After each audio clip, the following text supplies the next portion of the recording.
예, 지난 시간에 이어서 모의고사 문제 좀 한번 보도록 하겠습니다. 모의고사 문제가 조금은 우리가 그동안 공부했던 패턴하고 좀 달리 나온 것들이 좀 많이 있네요. 다음 함수식의 결과값으로 틀린 것, 맞는 것을 고르시오 이렇게 나와 있는데, 첫 번째 lower라는 함수는 소문자로 바꿔주는 거죠. 그러니까 information이라는 대문자를 소문자로 바꿨다. 맞으면 upper는 소문자를 대문자로 바꿨다. proper는 첫 글자만 대문자로 바꾸는 거죠. trim은 뭐죠? trim은 왼쪽이나 오른쪽에 있는 빈칸은 제거하고 가운데 그 사이사이에 들어있는 빈칸인 경우에는 한 개만 유지하고 나머지만 없앤다 하는 거죠. 근데 네 번째는 답을 보니까 다 지워버렸네요. 빈칸을. 네 번째가 틀린 거로 되어 있습니다. 자, HLOOKUP 이건 뭐죠? 2.5라는 값을 찾으래요. 2.5라는 값을 찾으는데 어디에서? A 첫 번째부터 2의 세 번째까지 그 중에 두 번째 항목, 즉 마포구, 성동구, 용산구라는 지역 명칭을 가져와라 했는데 2.5라는 숫자는 없어요. 그렇죠? 그런데 사실은 HLOOKUP은 괄호 안에 네 가지가 들어가죠. 찾는 값, 참조 범위, 그 다음에 인덱스, 그리고 옵션. 옵션을 안 쓰는 경우에는 뭐라 그랬죠? 비스무리한 값. 옵션을 썼을 때는 어떻게 한다? 정확한 값. 그렇죠? 근데 2.5는 2와 3 사이니까 어떻게 될까요? 성동구를 찾아야 되겠죠. 2에 해당하는 값이니까. 예, 그래서 답은 성동구가 된다. 자, 상대 주소와 절대 주소에 관한 설명이다. 잘못된 것을 고르시오 그랬습니다. 상대 주소는 수식을 입력한 셀의 위치가 변동되면 참조가 상대적으로 변경된다. 절대는 행과 열 뒤에 달러가 붙는다. 그리고 절대란 수식을 입력한 셀의 위치와 관계없이 고정된 주소이다. 자, $B1이라고 되어 있는 것은 지금 뭐만? B라는 열만 고정시킨 거죠. 이거 혼합 주소가 되겠죠. 혼합 주소. 그러니까 절대는 절대라고 보기는 좀 그래요. 왜냐하면 달러가 양쪽에 다 있어야 되는데 한쪽에만 있는 거는 이제 혼합 주소라고 말하고요. 24번. 틀린 거죠? 네 번째. 그러니까 행과 열을 고정시킨 건 아니고 열만 고정시켰잖아요. 예. 그리고 절대 주소도 아니고 혼합 주소고요. 네 번째가 틀렸다고 보시면 되고. 24번 문제가 조금 어색하게 나왔어요. 지금 문서를 잘 보시면은 다른 통합 문서 C 드라이브에 워드 프로세스라는 곳에 있는 1과목에 있는 XLSX라는 파일 안에 입력장치라는 시트가 있나봐요. 거기에 B 두 번째 셀을 참조하라 그랬지 않습니까? 자, 그렇다면 보세요. 문제는 요거 잠깐만 제가 한번 써볼까요? 지금 C 드라이브에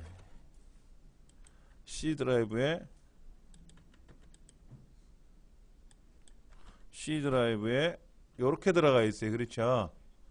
C 드라이브에 워드 이런 식으로 글자가 들어가 있는데 이런 식으로 들어가 있어요. 이렇게 들어가 있는데 문제를 자세히 보시면 보기에는 또 어떻게 되어 있어요? 역슬래시로 되어 있지 않습니까? 역슬래시.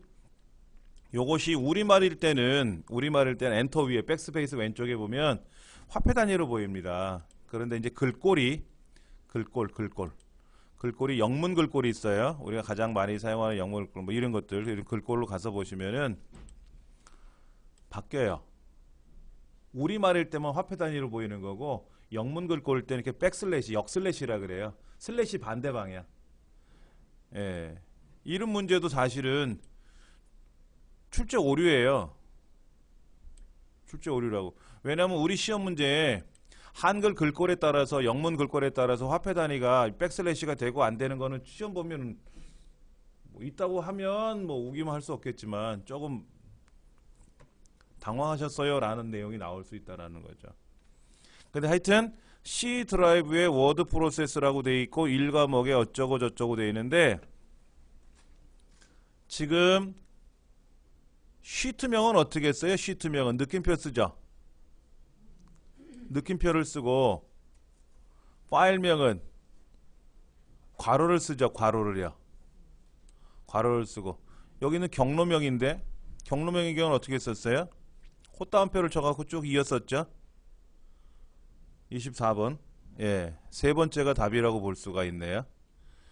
1번은 달러가 들어가서 그렇고 2번은 쌍따옴표가 들어갔고 괄호도 없고 4번은 달러가 저기 입력장치라는 그 시트명이 빠졌잖아요. 시트 느낌표가 빠졌죠. 예. 그러니까 여기서 가장 중요한 거는 뭐냐면은 그냥 느낌표가 뭐다, 그 다음에 괄호가 뭐다, 이거 대괄호가 뭐다, 이제 그거를 문제를 낸 것 같아요. 자, 대화 상자에 대한 설명이다. 잘못된 것을 고르시오. 25번. 하나라는 매크로도 있고 둘이라는 매크로도 있네요. 예, 하나라는 매크로가 있고 둘이라는 매크로가 있는데 지금 문제가 잘못된 거 고르는 거죠? 잠깐만 다시 또 올라가서 볼까요? 예, 잘못된 걸 고르는 거죠. 제가 화면을 왔다 갔다 하다 보니까는 매크로 대화 상자는 보기라는 메뉴에 가서 매크로에 가서 매크로를 클릭하면 실행된다. 실행을 클릭하면 매크로가 자동으로 실행된다. 한 단계씩 코드 실행을 선택하면은 매크로가 예를 들어서 10줄을 입력했다. 10줄을. 우리가 사실은 키보드로 매크로를 입력하는 게 아니라 마우스를 클릭해서 명령을 수작업으로 한 게 아니었죠. 우리가 움직이는 기능을 매크로가 알아서, 엑셀이 알아서 매크로로 만들어 줬지 않습니까? 그 마우스로 예를 들어서 A 첫 번째 셀을 클릭했다. 그러면 어디를 클릭했다라고 매크로가 들어가요. 자동으로 명령이. 이제 그거를 한 줄씩 실행하면은 한 줄로 실행이 돼서 나온다는 거죠. 그 다음에 옵션에는 이게 뭐예요? 실행 파일로 만들기 위한 여러 옵션이 제공된다 그랬는데 실행 파일을 만든다라는 말은 뭐예요? 예를 들어서 내가 합계를 구하는 매크로를 만들었어요. 근데 그 매크로는 엑셀이 없으면 실행이 안 되죠. 엑셀이 없으면 실행이 안 되는 거지 않습니까? 혹시 그런 거 해보셨어요? 여러분들 압축 프로그램 있죠? 압축 프로그램. 자, 여기 예를 들어서 제가 이렇게 블럭을 잡아서 압축을 해요. 이렇게 압축을 하면 압축이라는 기능은 뭐예요? 여러 개를 하나로 합치는 게 압축이라고 보통 일반적으로 표현하지 않습니까? 근데 이 압축된 자료를 가지고 윈도우 7은 압축을 풀어주는 기능이 있어요. 근데 우리 컴퓨터에는 R집이라는 걸 설치해놔서 그나마 편리하게 쓰는데 압축을 풀 수 없는, 즉 압축 해제라는 기능이 없는 운영체제가 있었단 말이에요. 윈도우 98이라든지 윈도우 XP도 압축은 풀어줘요. 예. 그런데 만약에 윈도우 XP가 윈도우 7이 압축을 해제하는 기능이 없다고 하면 어떻게 될까요? 이렇게 압축된 파일을 보내면은 그 사람 압축을 못 풀겠죠. 그럼 어떻게 될까요? 압축 프로그램 설치해야 되잖아요. 그래서 어떻게 하느냐? 얘를 압축을 풀었잖아요. 잠깐만, 압축 프로그램을 제가 한번 실행해서 보여드릴게요.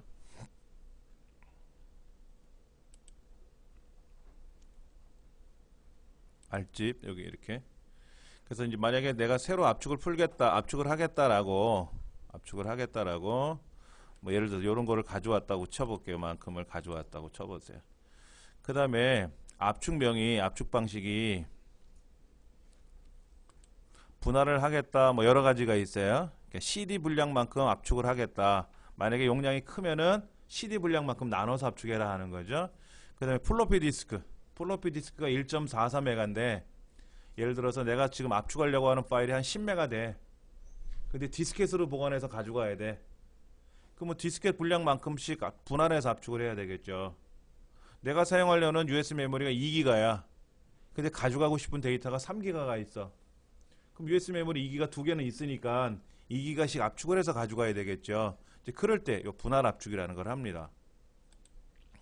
그 다음에 압축 방식에 보면은 어디 갔지? 고급 설정.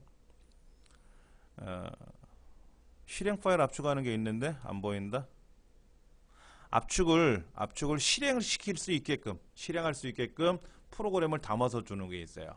그러면은 이 컴퓨터에 압축하는 프로그램이 없다 하더라도 걔를 더블 클릭하면 자기가 알아서 스스로 압축이 풀리면서 작동이 되더라는 거죠. 그러니까 압축하는 프로그램 기능을 압축하는 데이터 안에다가 같이 넣어주는 거예요. 우리가 컴퓨터에 곰플레어가 있으니까 동영상을 재생하지 않습니까? 근데 곰플레어가 없으면 어떻게 해요? 재생을 못하죠? 그럼 동영상하고 재생하는 프로그램을 같이 보내주면 어떻게 될까요? 되게 편하겠죠? 그것처럼 이 문제에서 요구하는 거는 그거예요. 내가 합계를 구하는 프로그램이 있는데 엑셀이 없어도 그 집에 엑셀이 안 깔려 있단 말이야. 그럼 얘를 더블 클릭하면 어떻게 될까요? 작동시키면 합계가 착 구해지는 엑셀 화면까지는 보여주게끔 엑셀 프로그램 기능의 일부가 가게끔 해주면 어떨까 하는 거죠. 근데 그런 기능은 없어요. 엑셀 안에는. 엑셀이 있다는 전제하에 엑셀 파일을 주는 거죠. 엑셀 파일을 주는 거지. 아리한글도 마찬가지입니다. 아리한글만 보내면 상대편이 아리한글이 없으면 한글 2007이 없으면 못 보고 편집을 못 하는 것처럼. 네 번째는 전혀 엉뚱한 모르겠어요. 제 입장에서 봤을 때는 좀 신선하다라고 표현할 수 있지만 지금까지 우리가 봤던 문제 유형하고 좀 많이 달라서 저도 좀 당황을 하고 있어요. 26번 워크시트 내용을 인쇄하려고 한다 그랬습니다. 옳지 않은 것은 인쇄 영역에서 선택한 내용이 수직의 방향에 대해서 가운데로 위치하려면은 선택하에 지정한다. 2번 워크시트에 가서 많을 경우에는 페이지 구분선이 자동으로 삽입이 된다. 임의의 위치에서 페이지를 나누려면 페이지 나누기를 해서 페이지를 설정한다. 선택한 워크시트만 인쇄할 수 있으며 전체 통합 문서를 한꺼번에 인쇄할 수 있다. 인쇄되는 모든 페이지의 제목으로 제목행을 표시하려면 인쇄되는 모든 페이지에 제목으로 제목행을 표시하려면 페이지 레이아웃에 가서 페이지 설정에 가서 인쇄 탭을 설정한다. 그런 건 없는데요. 자, 한번 볼까요? 우리가 엑셀을 실행하게 되면은 지금 페이지 레이아웃에 가서 페이지 설정 이거 얘기한 건가요? 얘 누른 거잖아요. 요거 하라는 거지 않습니까? 여긴 인쇄가 없잖아요.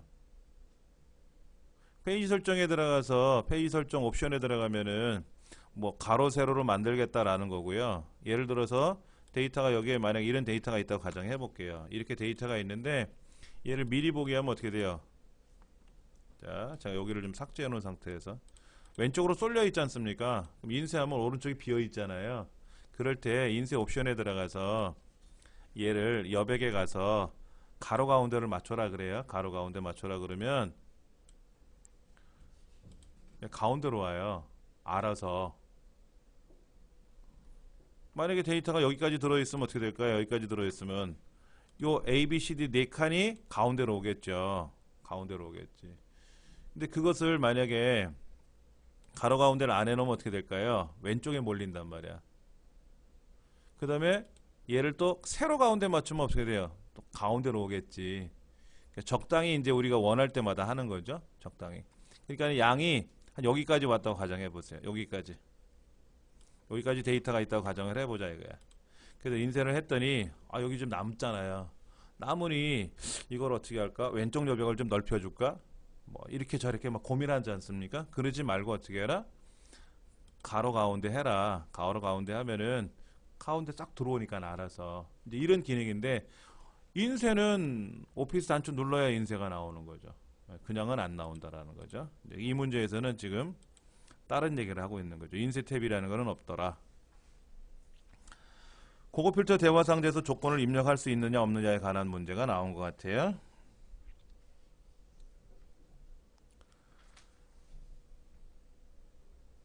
고급 필터에 대한 내용이다. 고급 필터는 뭐죠? 자, 고급 필터는 데이터에 가면 고급이라고 하는 걸 누르시면 되는 거죠. 근데 문제는 뭐예요? 고급을 누르면 첫째로 데이터를 입력을 할 때 조금 전에 제가 엑셀에다 이렇게 입력을 했는데 다 글자만 있지 않습니까? 예를 들면 얘가 이름인지, 얘가 학번인지, 국어 점수인지, 영어 점수인지, 생년월일인지 모른다라는 거예요. 그냥 똑같은 글자만 써 있으니까 엑셀 입장에서는 얘를 분석을 못하겠다. 그래서 고급 필터를 못하고 있는 겁니다. 예. 뭔 내용인지 못 알아듣겠다라는 거죠. 근데 예를 들어서 뭐 국어 점수, 영어 점수, 수학 점수 해가지고 숫자가 들어가고 글자가 들어가면 고급 필터 누르면 딱 되겠죠. 근데 고급 필터 누를 때 우리가 준비해야 될 게 뭐가 있어요? 조건은 어디에 있느냐? 조건은 어디에 있느냐? 이걸 알아야죠. 그래서 그 조건을 지정을 해야만이 어디에다 출력할 건지를 선택할 수가 있지 않습니까? 예. 자, 데이터 정렬 및 필터에 가서 고급을 클릭해서 각 범위를 지정하고 조건을 직접 입력해서 수행하는 건 아니죠. 조건이 입력되어 있는 셀을 지정하는 거죠. 맞습니까? 예. 자, 윤곽 및 구름 및 윤곽 설정에 대해서 옳지 않은 것을 고르시오 했습니다. 윤곽이라고 하는 거는 어떻게 봐야 될까요? 우리가 부분합하면 윤곽 나오죠. 1, 2, 3 나오지 않습니까? 자, 모든 정보를 숨기려면 어떻게 돼요? 모든 정보를 숨기는 게 있어요?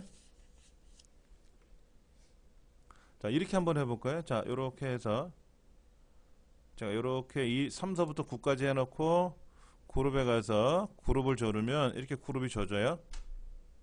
예. 그 다음에 또 여기 뭐만큼만 블럭 잡아서 또 그룹에 가서 그룹을 줘볼까요? 예, 그럼 그룹이 졌어요. 또 이쪽 동네도 그룹을 줘볼까요? 그럼 또 그룹이 졌나요? 자, 이 동네 그룹 짓고, 이 동네 그룹 짓고, 여기 동네 또 그룹 짓고, 또 그룹을 졌고, 또 그룹을 졌어요. 그룹은 지기 나름이에요, 이렇게. 그럼 빼기 누르면 어떻게 돼요? 오므라들죠. 그렇죠? 그럼 제일 앞에 있는 1수준이잖아요. 1수준. 1수준을 우리가 클릭하면 어떻게 돼요? 2수준, 3수준, 4수준이 한꺼번에 오므라들었어요. 5수준을 어떻게 됐어요? 4수준, 3수준, 2수준. 근데 우리 문제는 뭐라 그랬냐면 모든 정보를 숨기려고 했어요. 그럼 윤곽기호 중에서 어떤 건 누르라고 돼 있어요? 앞편에 있는 1번 눌러야 한꺼번에 쏙 다 들어오겠죠. 그렇죠? 오므라들었지 않습니까? 근데 이제 책에서는 문제에서는 저 끝에 있는 마지막 숫자를 누르면 된다. 안 거꾸로 한 거죠. 예. 그거를 말하는 겁니다. 우리가 필기 공부할 때 필기 공부할 때 부분합을 하면서 그 윤곽기호에서 1번 누르고 2번 누르고 3번 누르는 건 있었어요. 그래서 전체 이제 뭐 평균, 개별 평균, 뭐 그룹별 평균 이렇게 보는 건 있었죠. 근데 그쪽에 대해서는 자세히 설명을 제가 안 했었어요. 여기 조금 낯선 거 있는데 일단은 번호가 여러 개가 있을 때는 앞번호를 누르면 한꺼번에 숨어든다 라는 것만 기억을 하시면 될 것 같습니다. 엑셀 옵션은 우리 많이 보던 건데 자, 엑셀에서 오피스 단추 누르면 엑셀 옵션 나와가지고 기본 설정하는 거 뭐 개발 도구 탭 매크로 화면 보이게끔 할 건지 사용자 지정 목록 편집할 건지 뭐 이런 거. 그 다음에 색 구성표가 예를 들어서 은색 그러잖아요. 은색. 그럼 이 분위기가 은색으로 변하고요. 엑셀 옵션에 들어가서 얘를 검정으로 바꾸면 화면이 검정으로 변해요.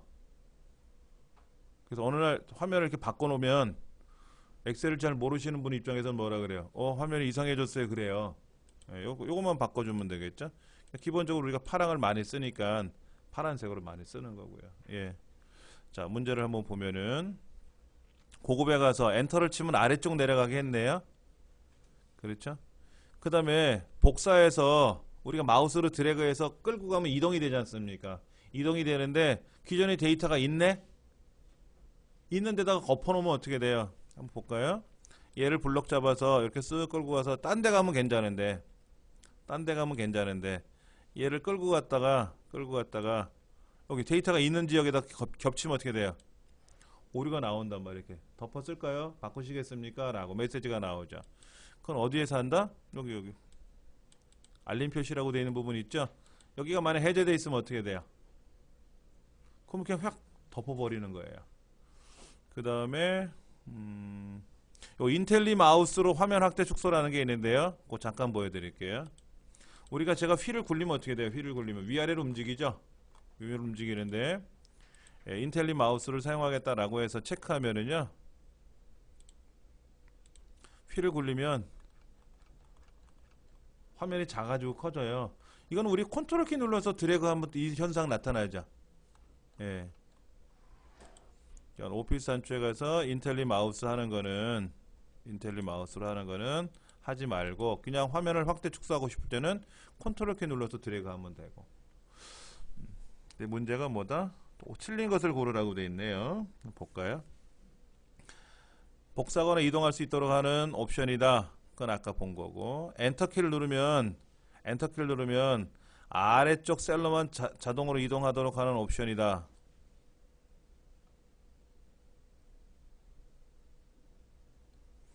엔터키를 누른 다음에 다음 셀로 이동하는데 방향은 아래쪽으로만 되어 있는 건 아니죠.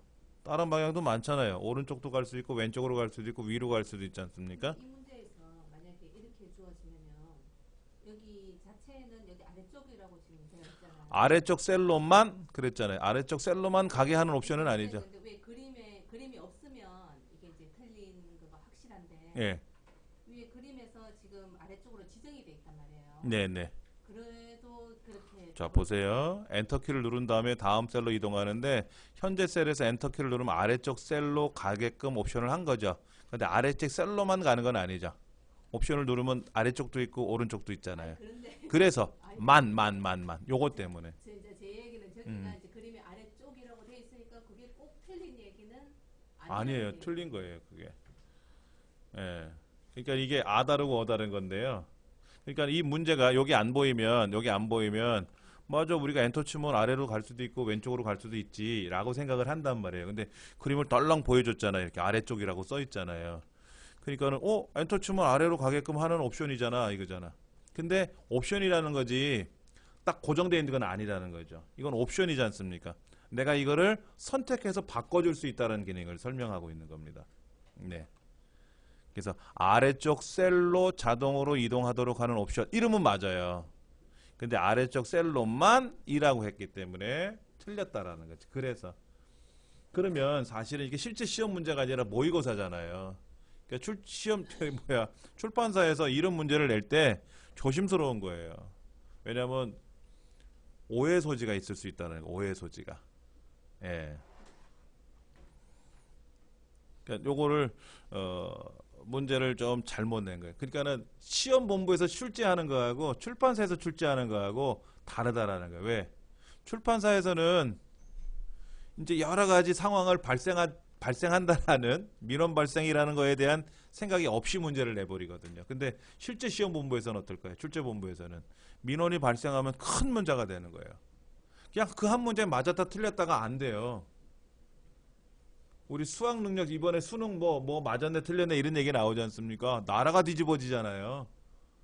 한 학생의 운명이 바뀐단 말이에요. 그만큼 파급 효과는 크지는 않겠지만은 이런 게 있어요. 시험 본부에서는 이번에 몇 명이 합격을 해야 된다라는 그 기준치가 있어요. 그래서 컴말 자격증이 1년에 예를 들어서 30만 명이 배출해야 돼. 그러면 1회 때, 2회 때 문제가 좀 쉬웠어. 그래서 한 25만 명이 벌써 배출이 됐어. 세 번을 보는데 두 번을 걸쳐서 20만 명이 돼야 되는데 10만 명, 10만 명. 25만 명이 미리 배출됐어. 그러면 5만 명만 뽑아야 되잖아요. 그 목표치가 맞잖아. 그럼 문제가 어려워져요. 그런데 1회 때, 2회 때 딱 자격증 발표한 게 보니까 10만 명밖에 합격자가 없는 거야.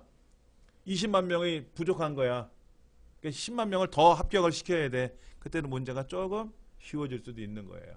이제 그런 것도 있고 말로 표현하기가 좀 어려운데 굉장히 조심스러운 겁니다. 우리 선생님께서 이렇게 지금 반론 아닌 반론을 제기하셨잖아요. 이런 문제가 발생할 수 있는 거예요.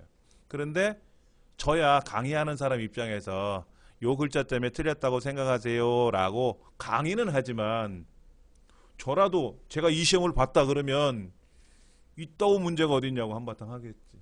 그런 겁니다. 예. 선생님이 틀렸다가 아니라. 그러니까 그 중에 가장 많이 틀렸다고 생각하는 게 뭔지를 맞춰야 되는 거야. 자격증 시험은. 예. 자, 그래서 답은 두 번째로 볼 수밖에 없지 않느냐. 그런 거죠. 그 다음에 셀에서 직접 입력을 해서 할 거냐. 셀에서 직접 편집 허용하는 건 뭐예요? 셀에서 직접 키보드로 쓰는 거냐, 아니면은 셀을 더블 클릭해서 안에 고치고, 아니면 수식 입력줄에서 고치고, 다 고칠 수 있잖아요. 우리 네 가지 방법이 있죠. 세로 입력하는 거, 아니면 더블 클릭해서 입력하는 방법, 수식 입력줄에서 클릭해서 입력하는 방법, 뭐 여러 가지, F2번 키 눌러서 하는 방법. 그런데 그 중에 어떤 거는 허용을 하겠느냐 말겠느냐, 이런 것들이고. 자동 완성은 뭐죠? 우리가 영업부 쓰다가 0자만 쓰면 업부가 자동으로 튀어나오지 않습니까? 그런 자동 완성 기능. 30번. 매크로에서 저장 설정할 수 없는 항목이 있는데요. 첫 번째, 설명. 이 매크로는 합계를 구하는 매크로입니다 라고 설명하면 되죠. 당연히. 그래서 컨트롤 Q 누르면 다 이렇게 하겠느냐, 바로가기 키도 해야 되겠죠. 그 다음에 저장 위치. 개인적인 매크로 폴더에다 넣을 건지, 아니면은 새 파일에다 넣을 건지, 현재 파일에다 넣을 건지, 세 가지 있지만 매크로 실행 방법이 뭐가 있을까? 매크로 실행 방법? 꼭 컨트롤 Q를 누르면 매크로가 되게끔, 아니면 Alt F8번 눌러서 매크로 대화 상자에서 목록표에서 선택하고 실행하게끔, 그런 건 없잖아요. 그냥 내가 아무거나 실행하면 되잖아. 이런 거죠. Alt F8번 누르면 매크로 대화 상자, 매크로 표시가 있지 않습니까? 목록. 여기서 선택하고 실행 눌러도 되고, 그 다음에 얘가 이제 컨트롤 Q로 지정되어 있으면 컨트롤 Q 눌러도 매크로가 실행되지 않습니까? 두 가지 다 허용하는 거지. 네 번째가 조금은 없는 말이다, 이렇게 보시면 되죠. 자, 당황스럽네 문제가. 예. 산술연산자 A1 셀에 3 곱하기 8이라고 계산식을 입력하면 뭐라고 나와요? 3 곱하기 8이라고 나오죠. 는을 안 썼잖아. 그럼 3 빼기 8은 뭐라고 나와요? 3월 8일이라고 나오겠지. 그렇죠? 그럼 3 빼기 8이라고 쓰려면 어떻게 돼요? 호따옴표 치고 3 빼기 8. 호따옴표. 아니면 그냥 따옴표 안에다 쓰면 돼요. 따옴표. 이렇게. 여기다가 3 빼기 8이라고 쓰면 이렇게 3월 8일로 나오지 않습니까? 그러니까 여기다가 따옴표에다가 3 빼기 8이라고 쓰면 어떻게 돼요? 그냥 글자로 인식하겠지. 근데 따옴표도 들어갔죠. 따옴표도 들어갔잖아요. 그러니까 호따옴표 3 빼기 8. 호따옴표. 쌍따옴표를 치니까 쌍따옴표도 메시지니까 그렇죠. 예.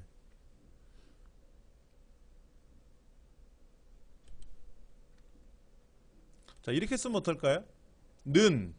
자, 화면을 좀 확대해서 볼까요? 는. 그럼 는은 뭐예요? 명령이잖아요. 근데 그냥 는하고 3 빼기 8이라고 쓰면 마이너스 5가 나오겠지. 이렇게 나오겠지. 이렇게. 근데 여기다가 따옴표를 쳤단 말이에요. 이렇게. 그럼 3 빼기 8이라는 메시지를 출력해라. 넣어라. 이런 뜻이에요. 그런데 그냥 그건 연산자잖아. 연산식으로 들어갔잖아요. 그냥 헛따옴표만 치면 그 숫자가, 날짜나 시간 같은 숫자 형태가 그냥 글자로 인식이 되는 거죠. 그래서 우리 어떻게 썼어요? 0001 뭐 이런 거 쓸 때 0001이 안 들어가잖아요. 그러니까 헛따옴표 치고 0001 하고 치면은 들어가는 거죠. 근데 이 앞에 뭐 이상한 메시지가 보여요. 그럼 누르면 오류 무시, 뭐 오류라고 보기는 안 그렇지만 왜 숫자를 쓰는데 헛따옴표를 쳤느냐, 이렇게 이제 엑셀 입장에서 뭐라고 하는 거죠. 그러면 넌 신경 쓰지 마 하는 차원에서 아까 그 메시지 요거 클릭해 가지고 무시 그러면 안 나오기도 하고요. 3 더하기 8은 3 더하기 8은 나오고 3 거듭 제곱 8 그럼 3 거듭 제곱 8 나오고 두 번째가 아주 문제 재밌네요. 예. 자, 고급 필터 이건 뭔가요? 경영이거나 이게 뭐야? 뭐 문제가 이상하게 돼 있다. 첫 번째는 뭔가요? 학과가 경영학과이면서 기말 점수가 80점 이상 이거죠. 그러면 일단은 아니고, 두 번째는 학과가 경영인데 80점보다 크거나, 무슨 말인지는 모르겠어요. 이거는 잘못 썼어요. 세 번째는 학과가 경영인데 기말 점수가 80점부터 크거나 같다. 근데 줄이 서로 다르니까는 세 번째가 답인 것 같고. 또 네 번째는 뭐야? 똑같네? 학과가 경영인데 기말 점수가 똑같네요. 그렇죠? 그러면 이제 이런 거는 선생님 답이 두 개인데요. 또 어떤 사람은 그래요. 수검자 중에 그러면 모르는 분, 그럼 3번하고 4번이 답이네. 그러면 그 사람 부정행위한 겁니다. 답을 알려줬잖아요. 선생님 3번과 4번이 답이 똑같은데요. 이건 괜찮은데 보기가 똑같은데 이러면 되는데 선생님 답이 두 개인데요. 그러면 보기가 두 개라고 하는 말을 잘못 표현한 거겠지. 근데 의도적으로 답이 두 개인데요. 그러면 알 수가 있잖아. 그러면 지적사항 받아요. 네. 그냥 답이 맞으면 이제 이상하지. 3번을 써야 될지 4번을 써야 될지 애매하잖아요. 이게 답인데 둘 다. 그러면 손을 살며시 드시면 감독관이 오거든요. 감독관님 이거 보기가 두 개인데 하고 속삭이세요. 그러네요. 시험본부에 확인하겠습니다. 그럼 이제 시험관이 가서 시험본부에서 이제 방송을 합니다. 예, A형 문제, 뭐 B형 문제 32번에 보기가 두 가지가 있는데, 예, 그 답을 뭐 90으로 바꾸겠습니다. 그럼 90은 말도 안 되잖아. 80점 이상인데 그렇게는 안 하겠죠. 예, 그냥 답이 두 개라고 생각하면 그게 답이라면 3번을 쓰셔도 되고 4번을 쓰셔도 상관없습니다. 라고 하든지 뭐라고 표현을 할 겁니다. 상공회의소에서 연락이 오니까. 그건 여러분들이 뭐 너무 걱정하지 마시고 하시면 됩니다. 자, 33번. 이게 뭐야? 이 데이터를 정렬했대. 잠깐만. 이게 뭐가 정렬이 됐는가 한번 봅시다. 지금 결과부터 볼게요. 결과를 자세히 보시면 이름은 가나다 순이 아니죠. 엉망이죠.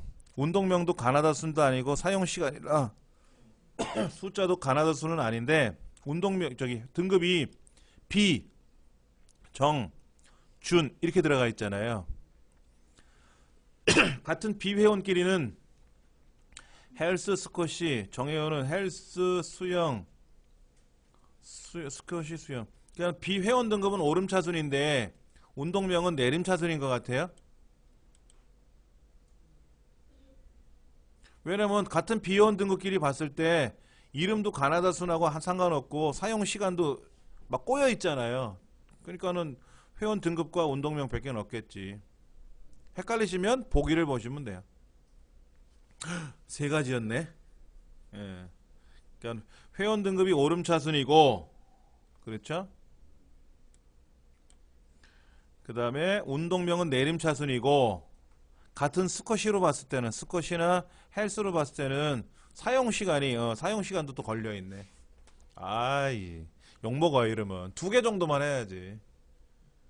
1차 기준이 뭐고 2차 기준이 뭐고까지 했어야 되는데 3차 기준까지 했으면 전교 2등을 했대요. 다른 과목에 비해서 영어 점수가 낮은 것으로 추정됐어요. 그래서 전교 1등을 하기 위해서는 영어 점수를 분석해야 되는데 이때 뭐를 해주면 좋을까? 목표값 찾기를 하면 되겠네요. 내가 영어 점수를 몇 점이 됐을 때 시나리오를 분석하고 이런 건 아니잖아요. 해찾기는 뭐냐면요. 우리 목표값 찾기는 하나만 찾는 거죠. 국어, 영어, 수학 중에서 국어 점수를 내가 몇 점을 올리면 평균이 몇 점이 되겠다. 이런 거 하나만 구성하는 거지 않습니까? 근데 해찾기는 여러 가지. 그럴 수 있지 않습니까? 어떻게 한 가지만 가지고 분석을 해? 국어 점수가 올라갈 수도 있고 영어 점수가 내려갈 수도 있지 않습니까? 그런 걸 다 따져보는 게 해찾기예요. 그래서 목표값 찾기는 찾고자 하는 항목이 한 개, 해찾기는 여러 개. 예. 근데 우리 시험에는 해찾기에 관한 거는 일치 안 나왔습니다. 필기에도 안 나오고 실기에도 안 나와요. 근데 그것만 알고 계세요. 해찾기는 여러 개를 찾는다. 이렇게 생각하시면 됩니다. 이건 뭘까요? 적용할 수 없는 기능이라고 했는데 차트 제목 나와 있고요. 오른쪽에 범례 나와 있고요. 왼쪽에 갑축 나와 있고 사람 이름 나와 있고. 근데 3차원이네요. 3차원이죠? 그럼 추세선을 할 수 없죠. 현재 작업 중인 통화 문서를 저장한 후 다시 불러올 때 이전 작업 상태 그대로 나타나게 하려면 어떤 방식으로 저장해야 되나요? 작업 영역 저장을 해서 불러와야 되겠죠. 파일 자체를 불러오는 게 아니라 언제 파일이 어디까지 열려 있는지를 환경을 불러오는 거니까. 37번. 이게 뭐야? 마이너스 3456700을 입력을 했다. 그럼 이렇게 이게 뭐야? 빨간색 아니죠? 빨간색 가로 검정색 빨간색 빼기 없이 하는 거고 하나는 검정으로 하고 그 마이너스 화폐 단위 찍히고 천 단위마다 구분기호 찍히고 소수점 이하 두 자리네. 소수점에 두 자리로 걸려 있잖아요. 그렇죠? 그럼 네 번째가 되겠나요? 예. 일단 빨간색은 아니라는 게 나와서 보기가 다 검은색으로 보이니까. 예. 는 D3 더하기 C3 이게 뭐야? B3 95 더하기 92 했어요.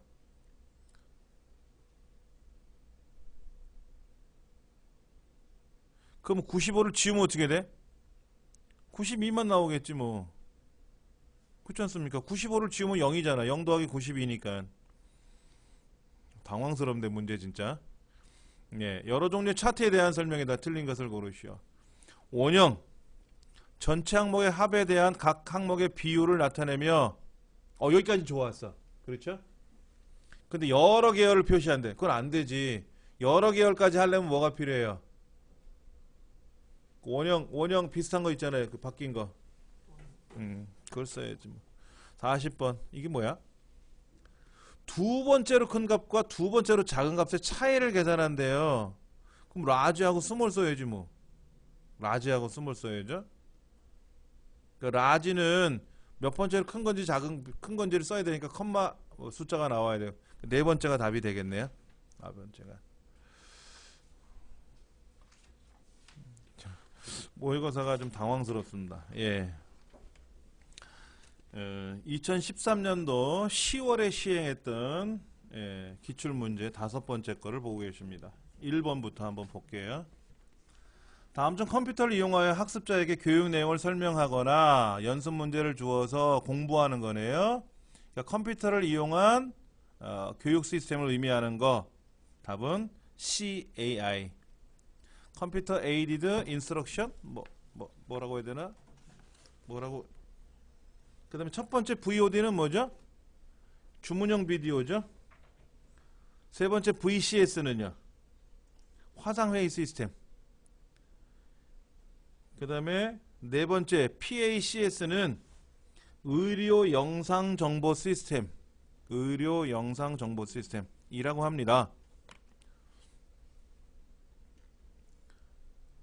두 번째, 멀티미디어의 발전 배경에 대한 설명이다. 적절하지 않은 것을 했는데 인터넷 기술이 발전해서 멀티미디어도 발전을 했고요. 초고속 통신망 당연히 해야 되고요. 그 다음에 디지털 기술이 발전했겠죠. 아날로그가 아니라. 그러니까 아날로그 기술이 발전했다 하는 게 조금은 어색하게 되어 있습니다. 예. 그 다음에 압축기법과 같은 데이터 처리 기술이 발전을 했고요. 맞습니다. 멀티미디어에는 기본적으로 압축이 안 들어가면 안 돼요. 용량이 너무 크기 때문에 가면 갈수록 압축을 하는 거죠. 그게 이제 코덱이라고 부른다 그랬지 않습니까? 코덱. 예. 세 번째, 컴퓨터 범죄에 해당하지 않는 것은 했어요. 전자문서를 불법 복사했어요. 불법이라고 써있네. 전자문서를 복사했어. 그럼 복사한 거는 범죄가 안 될 수 있겠지. 내 업무니까. 근데 불법이래잖아. 그러니까 불법은 범죄지 뭐. 전산망을 이용한 개인정보 유출. 개인정보 유출은 이건 방법이 없습니다. 처벌받습니다. 컴퓨터 시스템 해킹을 통해서 중요 정보를 위조 변조했대요. 해킹이라는 말 자체가 어감이 좋지 않지 않습니까? 자, 네이버에 가서 상품 검색했대요. 좋은 거죠. 네 번째가 틀린 거네요. 전자우편에 관한 설명이다. 전자우편을 하면 제가 이제 그 POP하고 SMTP 두 가지를 말씀을 드렸을 겁니다. 전자우편을 보내면은 그 보내주는 서비스, 서버가 있어야 된다 그랬고, 프로토콜이 있어야 되고, 받는 것도 있어야 된다 그랬어요. 첫 번째, 보낼 때는 SMTP고요. 받을 때는 POP예요. 그러니까 POP3든 POP든 예. 근데 멀티미디어 파일의 내용을 확인하고 실행시켜주는 프로토콜은 POP가 아니라 다른 거겠지. 그러니까 일단은 세 번째가 틀렸다고 보시면 됩니다. 그리고 네 번째 나와 있는 스팸 메일이라는 것도 기억을 하시면 좋겠고요. 5번 문제. 인터넷 환경에서 파일을 송수신한다. 그러면 FTP, 파일 트랜스퍼 프로토콜이라 그래서 파일 송수신 프로토콜이라 그래요. 파일 송수신 프로토콜. 홈페이지 공부하시는 분들은 뭐 당연히 FTP를 배우셔야 되고요. 그 다음에 우리가 이제 전자우편에서 첨부를 시켜서 보내게 되지 않습니까? 그런 것도 FTP라고 보시면 돼요. 자, 우리나라의 공식 인터넷 주소 자원을 관리하는 조직이다. 그게 뭐냐? 이렇게 나와 있네요. 그렇죠. 그럼 첫 번째 www.kr www.kr은 처음 들어본 것 같고요. 인터닉은 뭐냐면 국제사회, 국제단체에서 모든 인터넷 주소 자원을 관리하는 조직이에요. 전 세계 모든 걸. 그게 인터내셔널 닉. KR릭이 우리나라 거죠. KR릭이. KNC는 모르겠습니다.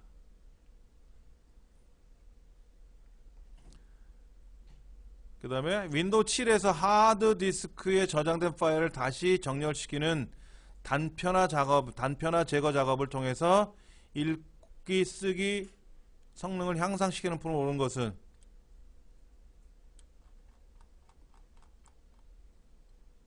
조각모음이라고 하죠. 조각모음. 영어로는 이렇게 표현을 할 수가 있어요. 조각이 발생했다 그러는데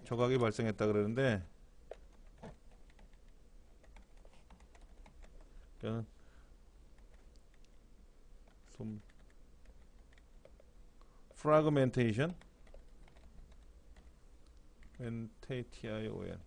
프라그멘테이션이라고 하는데 조각이 발생한 겁니다. 프라그. 그래서 앞에다 D자를 붙이면 D자를 붙여가지고 디프라그 이렇게 쓰면은 이거는 이제 조각을 제거하는 거죠. 그럼 조각이라는 말은 단편화 현상이 발생했다 뭐 이런 얘기 나와 있잖아요. 단편화 제거 작업 뭐 이런 거. 이런 겁니다. 쉽게 말해서 우리가 처음에 새로 집 이사를 가면은 물건을 정리를 잘 해놔요. 근데 살다 보면 이 물건이 저쪽에 가 있고 저 물건이 이쪽에 와 있고 막 흩어져 있지 않습니까? 흩어져 있으면 정신은 없어요. 쉽게 말해서 주방에서 사용하는 주방용품이 안방에 가 있다고 생각해 보세요. 숟가락, 포크, 나이프, 냄비가 주방에 가 있고 건너방에 가 있고 베란다에 가 있어요. 밥을 한번 하려면 돌아다녀야 돼. 그럼 원래 자리가 주방에 있으니까 주방에다 갖다 놓으면 어떨까요? 일하기 쉽겠죠. 그렇다고 자리가 부족해지는 건 아니에요. 주방에 있던 물건이 거실에 가 있어도 사실은 공간은 그대로 차지하고 있는데 효율이 떨어진다는 거예요. 우리가 윈도우상에서 작업을 하다 보면 파일을 삭제하고 설치하고 복사하고 이동하고 하다 보면 데이터가 흩어져요. 아래한글 파일이 아래한글을 설치했을 때 순서대로 되어 있다가 얘가 앞에 가 있고 뒤에 가 있고 중간에 가 있고 흩어져 있단 말이야. 한데 모아놓으면 어떨까요? 한글 2007 실행할 때 한꺼번에 실행이 되겠지. 한 곳에 모아놓고 쓰자 하는 거예요. 한 곳에 모아놓고. 그거를 우리는 조각을 제거한다. 이렇게 얘기를 하죠. 그게 이제 디스크 조각 모음 하면 자주는 하지 마세요.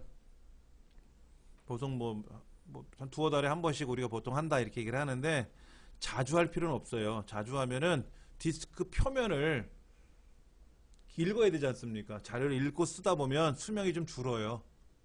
근데 뭐 사실은 수명 주는 것도 걱정 안 하셔도 됩니다. 우리가 사용하는 하드디스크는 하루 8시간 사용했을 때 약 30만 시간 써요.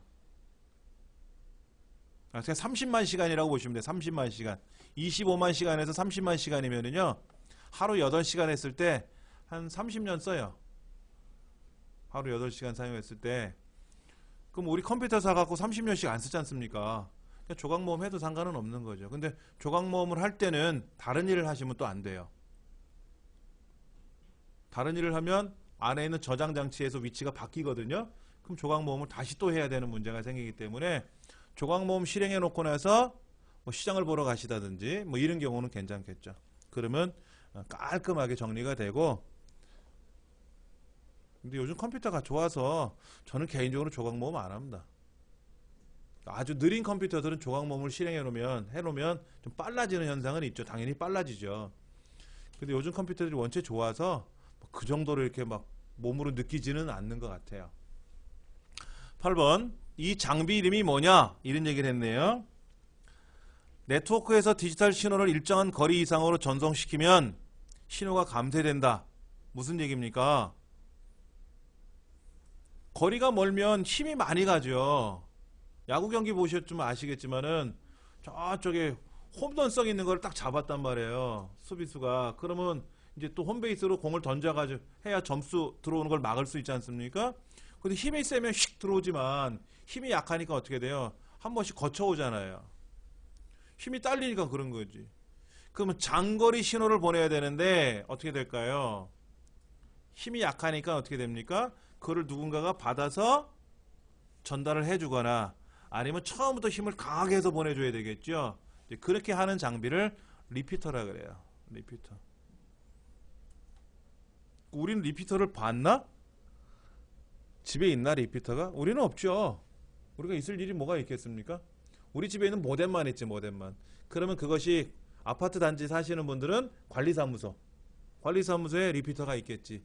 그럼 거기서 모아서 한꺼번에 또 빵 하고 힘껏 쏘겠죠. 중간중간에 중계기들이 있을 테니까 그렇게 가는 거죠. 특징. 오래간만에 나온 글자네. GIGO. GIGO는 뭐냐면 개비지 인, 개비지 아웃. 뭐예요? 쓰레기가 들어가면 쓰레기가 나온다라는 거지. 그러니까 우리가 엑셀, 뭐 파워포인트, 모든 컴퓨터 작업을 할 때 입력 데이터가 엉망이면 어떻게 돼요? 결과가 안 나와. 그러니까 쓰레기를 집어넣으면 금덩어리가 나오는 게 아니라 금을 넣어야 금이 나오는 거예요. 좋은 금이 나오는 거지. 예, 굉장히 좋은. 예. 그 다음에 호환성. 호환성은 뭡니까? 삼성 컴퓨터하고 LG 컴퓨터가 호환성이 안 맞으면 안 되겠죠. 호환성. 그 다음에 처리 속도는 킬로바이트, 메가바이트, 기가바이트, 테라바이트는 저장 용량인 것 같은데, 저장 단위. 처리 속도 단위는 뭐예요? 마이크로 세컨드, 뭐 나노 세컨드 이런 얘기를 하죠. 네. 플래시 메모리는 어떤 거를 사용하는 거냐, 어떤 게 옳은 거냐 보는데, 중앙 처리 장치와 주기억 장치 사이에 위치하여 컴퓨터 처리 속도를 향상시키는 역할을 해준다. 이거 누가 해요? 이거 캐시인데? 그렇죠. CPU와 주기억 장치면 캐시 메모리잖아요. 그 다음에 보조기억 장치 일부를 주기억 장치처럼 사용하는 건 뭡니까? 가상 메모리죠. 가상 메모리예요. 주기억 장치에 저장된 정보에 접근할 때 주소 대신 기억된 정보의 내용을 일부를 이용해 직접 접근하는 방법. 이거는 뭐라고 해야 되나? 연상 메모리. 연상 메모리. 모든 컴퓨터에 저장되어 있는 자료들은요, 주소를 갖고 있어요. 사람도 주소 갖고 있잖아요. 아, 저 사람은 마포구 대흥동 몇 번지에 살고 있다, 이렇게 주소를 갖고 있는데, 저기 주민회관 뒷집 이렇게 표현한단 말이에요. 주민회관 뒷집, 담배가게 옆, 뭐 이렇게. 그래서 거기는 장신애가 사는 집인데 뭐 이렇게 표현한단 말이에요. 그렇게 직접 데이터를 접근하는 방법이 있단 말이에요. 그러면 데이터를 번지로 기억한 거를 찾아가지고 얘가 몇 번지에 있는지 번지를 찾아서 가는 것보다는 직접 찾아가는 게 빨리 간단 말이에요. 그래서 사용하는 방법이죠. 그 다음에 이제 플래시 메모리는 우리가 많이 사용하는 디카 메모리, 뭐 USB 메모리처럼 EEPROM을 개선한 메모리다. 보조기억 장치로 사용하고 있죠. 본래 EEPROM은 주기억 장치인데 얘를 확장했다고 보시면 되죠. 자, 레지스터. 레지스터는 뭐죠? CPU하고 주기억 장치의 속도 차이를 해결해 주는 거는 이건 아까 캐시라 그랬고, 근데 어려운 말이 나왔어요. 일단 답은 1번이 옳지 않은 겁니다. 그런데 레지스터는요, 플립플롭이라는 거, 렛치라는 거로 연결해서 구성되어 있는데요, CPU 안에 5 더하기 3이 얼마냐? 그럼 8하고 기억이 계산이 돼서 더해지지 않습니까? 그래서 그걸 기억을 해주는데, 그런 것들을 기억해 주려니까 CPU만큼 빨라야 되지 않습니까? 예. 그러한 처리를 해주고 그거를 기억을 해주는 기억 공간들을 레지스터라고 부르는 거예요. 그 다음에 일시적으로 저장한다. 레지스터는 일시 저장 공간이라 그랬고 맞는 말이고요. 이게 1번이 틀렸네요. 모니터 화면에 이미지를 얼마나 세밀하게 표시할 수 있는가? 이건 어려운 문제가 나왔네요. 첫 번째, 재생률은 뭐예요? 재생률.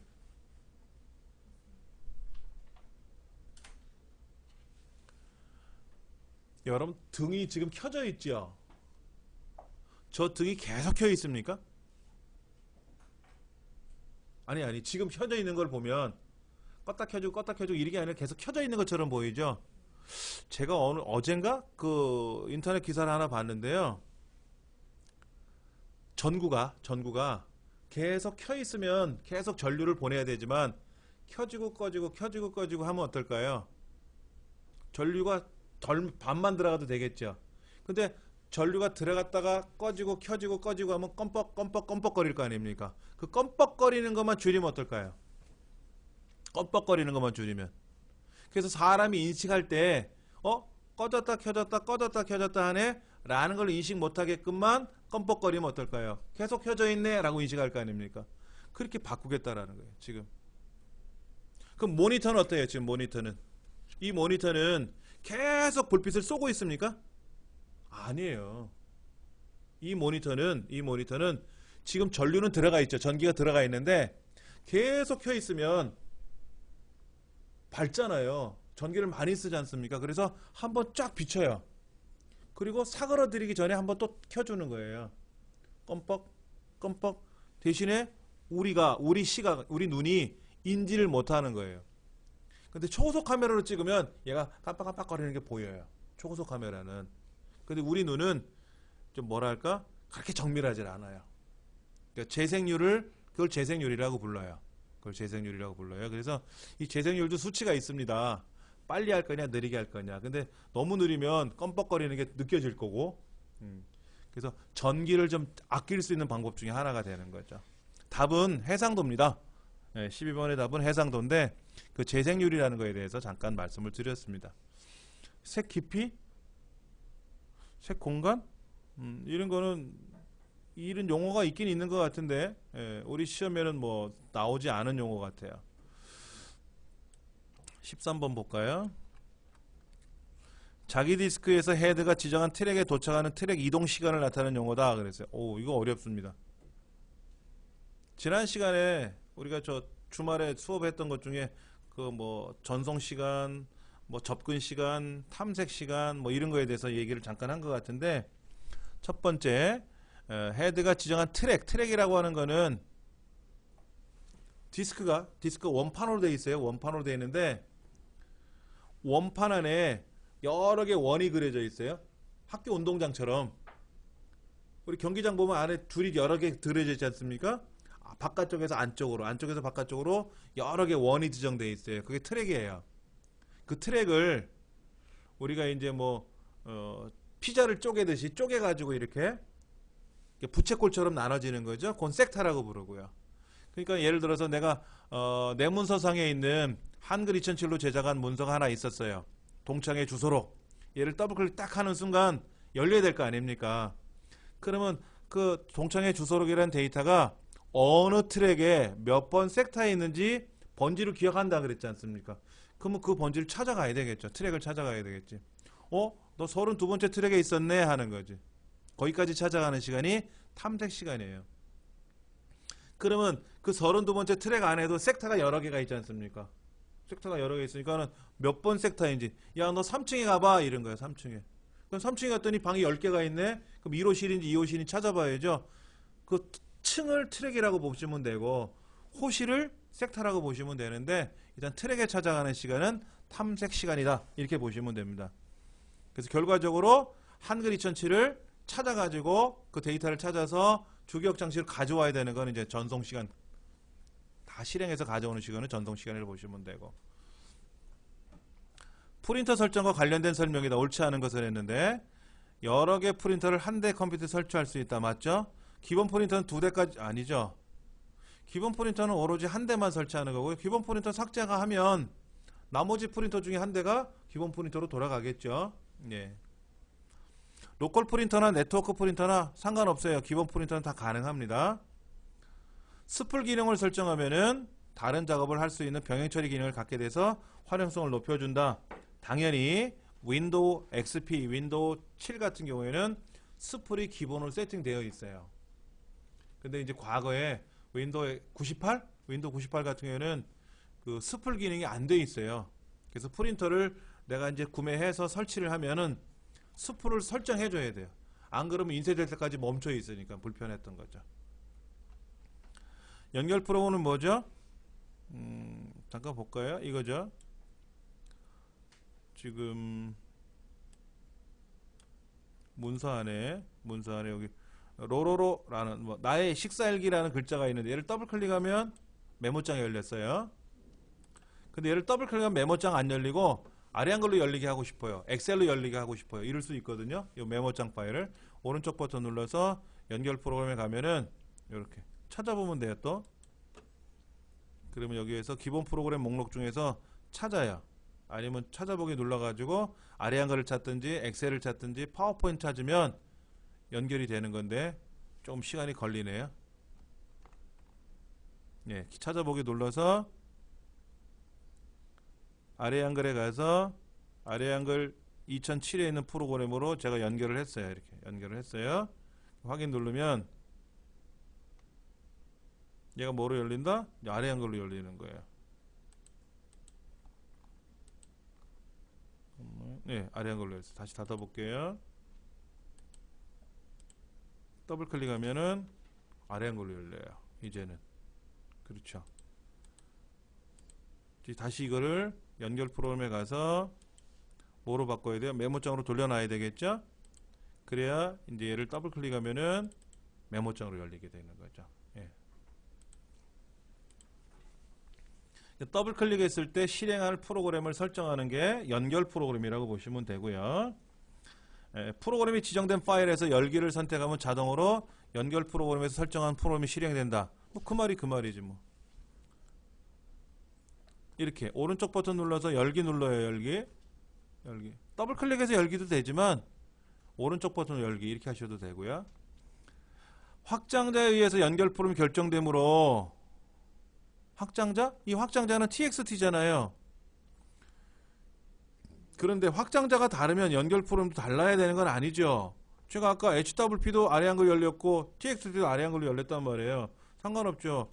엑셀만 해도 얼마나 많습니까? 매크로 파일도 있고 무슨 파일도 있고 엑셀의 파일 종류가 얼마나 많습니까?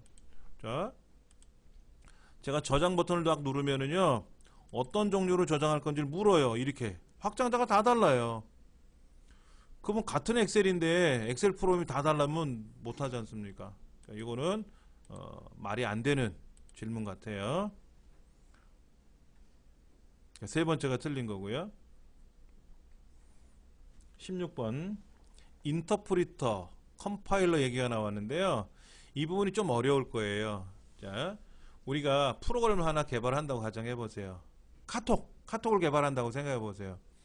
그러면 카톡은 기계가 알아듣는 프로그램으로 개발을 해야 되는데 기계가 알아듣는 거는 사람이 못 알아듣지 않습니까? 그래서 첫째 사람이 알아듣는 말로 만들어요. 뭐 C라는 언어든 아니 무슨 뭐 자바라는 언어든 이런 언어를 이용해서 사람이 알아듣는 언어로 프로그램을 작성을 해요. 그리고 최종적으로는 이제 스마트폰이 알아듣는 기계가 알아듣는 말로 번역을 시켜야 되겠죠. 그렇게 번역을 하는 과정에서 컴파일러는 번역된 결과가 따로 나와요. 그걸 목적 프로그램이라고 불러요. 목적 프로그램이라고 부르는데 인터프리터는 목적 프로그램이 없어요. 그래서 원시 프로그램 입력받아서 기계어를 생성하고 기계어 생성 안 한다고 얘를 직접 실행을 해요. 그러면 실행할 때마다 번역을 해서 실행을 해야 돼요. 기계어는 생성을 안 하는 대신에. 그래서 인터프리터로 작업하면 느려요. 대신에 테스트를 해봐야 되잖아요. 완벽하게 개발하기 전까지는 테스트를 하면서 개발해야 되거든요. 테스트할 때는 컴파일러를 안 해요. 너무 시간이 걸리니까. 그래서 인터프리터로 테스트하고 시간이 좀 걸리더라도 테스트하고 그래서 확인이 되면 또 고치고 또 수정하고 고치고 해가지고 또 테스트할 때 인터프리터로 해서 완벽하게 잘 된 것 같아. 그러면 이제 컴파일러로 기계어 언어를 따로 생성을 하는 겁니다. 이걸 가지고 이제 우리가 마켓에 들어가서 다운로드 받아 설치하는 거죠. 그걸 인터프리터라 그래요. 컴파일러하고 약간 차이가 나죠. 그러니까 답은 두 번째, 기계어를 생성한다. 이게 틀린 말이에요. 어셈블리 언어는 어셈블러라는 번역기가 따로 있어요. 그러니까 번역기가 어셈블러, 인터프리터, 컴파일러 세 가지가 있는데 어셈블러는 어셈블리라는 언어만 번역해주고 컴파일러는 특정 어떤 하나의 언어만 번역해주는 게 아니라 기계어로 번역을 해서 기계어를 생성시켜 줄 수 있는 그러한 번역기를, 그런 총체를, 전체적인 거를 컴파일러라고 부르고, 인터프리터는 뭐 베이직 인터프리터도 있고 무슨 인터프리터도 있고 종류가 많아요. 인터가 많은데 뭐 자바도 인터프리터로 처리할 수도 있고, 근데 그런 종류들을 다 인터프리터라고 부른다. 이렇게 생각하시면 됩니다. 자, 윈도우 7에서 파일을 삭제했네요. 보관할 수 있느냐 없느냐 물어봤는데 이 문제 나왔다. 17번에 1번 이거 큰일 납니다. 이제는 이 문제 안 나올 거예요. 제가 말씀드렸어요. 예. 제가 증명도 보여드렸지 않습니까? 제 USB 메모리는 삭제해도 보관이 되지 않습니까? 예. 지금 추세가 이렇게 가고 있어요. 요즘 나오는 USB 메모리가 이동식 디스크로 인식하는 게 아니라 뭐로? 하드 디스크로 인식을 하기 때문에 삭제해도 복원이 된다 하는 거죠. 그럼 만약에 이런 문제 또 나오면 어떻게 될까요? 1번 쓰세요. 1번 답은 이거 1번이 맞으니까. 그런데 속으로 웃으세요. 문제도 잘못 냈구만 이렇게. 답은 맞춰야 되지 않습니까? 거기서 항의할 필요는 없는 거예요. 항의할 필요 없는 거예요. 근데 만약에 내가 2번을 썼어. 당연히 틀렸다고 하겠지. 채점에서는. 그 뭐 1번이 왜 맞느냐 하고 또 따질 수는 있겠죠. 그러나 우리는 1번 쓰면 뭐 아무런 문제가 없겠지. 예. 이제는 뭐 이런 문제 안 될 거니까. 18번 바로가기 키. F1번은 도움말이고요. F2번은 이름 바꾸기고요. 이름 바꾸기. F4번이라고 써있네. F2번이 이름 바꾸기죠. F5번은 새로 고침이라는 뜻이고. 19번 개인 설정 창에서 설정 가능한 항목으로 옳지 않은 것을 원하라 그랬는데 바탕화면의 배경 그림을 변경할 수 있다. 창의 색상과 구성 요소의 색상을 변경할 수 있다. 예, 그 다음에 화면의 손상을 방지하도록 하는 화면 보호기도 뭐 할 수 있다. 가젯 얘기 나왔어요. 가젯은 어디에 있어요? 가젯은 아니죠. 그 다음에 고대비.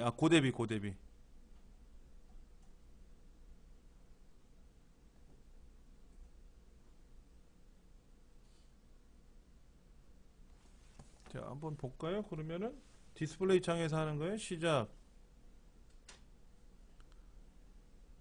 제어판. 뭐야? 잘못. 제어판. 디스플레이. 자, 여기 보세요. 디스플레이 설정 변경. 해상도 있죠?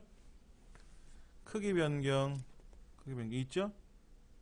색 보정 있죠? 그런데 가젯을 선택해서 바탕화면에 시계를 표시할 수 있다는 건 여기 없죠? 그리고 제가 지금 보여드린 문제도 약간 여러분 보시는 문제하고 다른 고대비까지 여기는 이거는 고대비로 설명되어 있고요. 제가 갖고 있는 파일에서는 고대비로 되어 있고 우리 책에는 지금 그 가젯 얘기 나오는데 둘 다 안 되는 거죠. 예. 지어판에는 프로그램 기능 및 기능에서 윈도우 기능 사용 안함이라고 되어 있는 걸 한번 볼까요? 이 문제가 아닌데? 약간 다르죠? 여러분 화면하고 윈도우 7의 지어판 프로그램 기능에서 한번 볼게요. 여기 지금 뭐 옵션이 문제가 잘못되어 있는 것 같은데 직접 보면 되지 뭐. 프로그램 기능에 들어가서 프로그램을 선택하고 자 보세요. 제가 여기에 에디트 플러스 3라는 프로그램을 제거하고 싶대요. 그럼 제거하면 되죠. 변경할 건 없어요. 얘는 변경의 의미가 없습니다. 근데 이런 거 있어요. 한글 2007이나 오피스 2007 같은 거 볼게요. 여기 오피스 2013 같은 경우 봤는데 얘는 변경이 가능해요. 엑셀 2007 같은 경우에는 엑셀 기능 중에 어떤 거는 설치하겠다, 어느 건 설치 안 하겠다라고 할 수가 있거든요. 기본 설치만 했거든. 근데 어떤 기능이 없대요. 실제 어떤 일이 있었냐면 시험을 보러 갔는데 집에선 됐는데 안 되더라 이거야. 이 강의실 컴퓨터가, 시험장 컴퓨터가. 봤더니 옵션이 없다는 거예요. 어떤 옵션이. 근데 그 옵션을 설정하려면 본 CD가 있어야 돼요. 프로그램이. 정품이 있어야 되는 거, 원본이. 그 원본을 달라 이거죠. 수검자는. 우리는 원본이 없으니까, 시험장에는 원본이 없으니까는 있는 환경 속에서 해라 이거야. 있는 환경 속에서. 결국엔 그 사람은 시험을 거부했어요. 그럼 어떻게 됐느냐? 시험본부가 잘못한 거예요. 시험본부가 어떤 일을 잘못했냐면 엑셀에서 어떤 A라는 기능을 사용해야 되는데 기본 설치만 한 거야. 그 수검장에 있는 컴퓨터들이. 전체 설치를 하면 A 기능, B 기능이 들어오는데 그냥 기본 설치만 하다 보니까 A 기능, B 기능이 안 들어온 거예요. 옵션들이 안 들어왔어. 그러니까 이 사람은 이 시험 문제를 옵션이 없으면 못 푸는 문제였거든. 없어도 풀면 되는데 없으면 못 푸는 문제였어. 그러니까는 출제위원도 문제를 잘못 낸 거지. 기본 기능 갖고 해결할 수 있는 문제를 낸 게 아니라 꼭 옵션을 설치해야 된다는 거죠. 쉽게 말하면 이런 거죠. 우리 엑셀에서 요 카메라 기능을 불러와야 되는데 여기 기타 명령에 들어가서 우리가 모든 명령에 가면 이 카메라라는 거를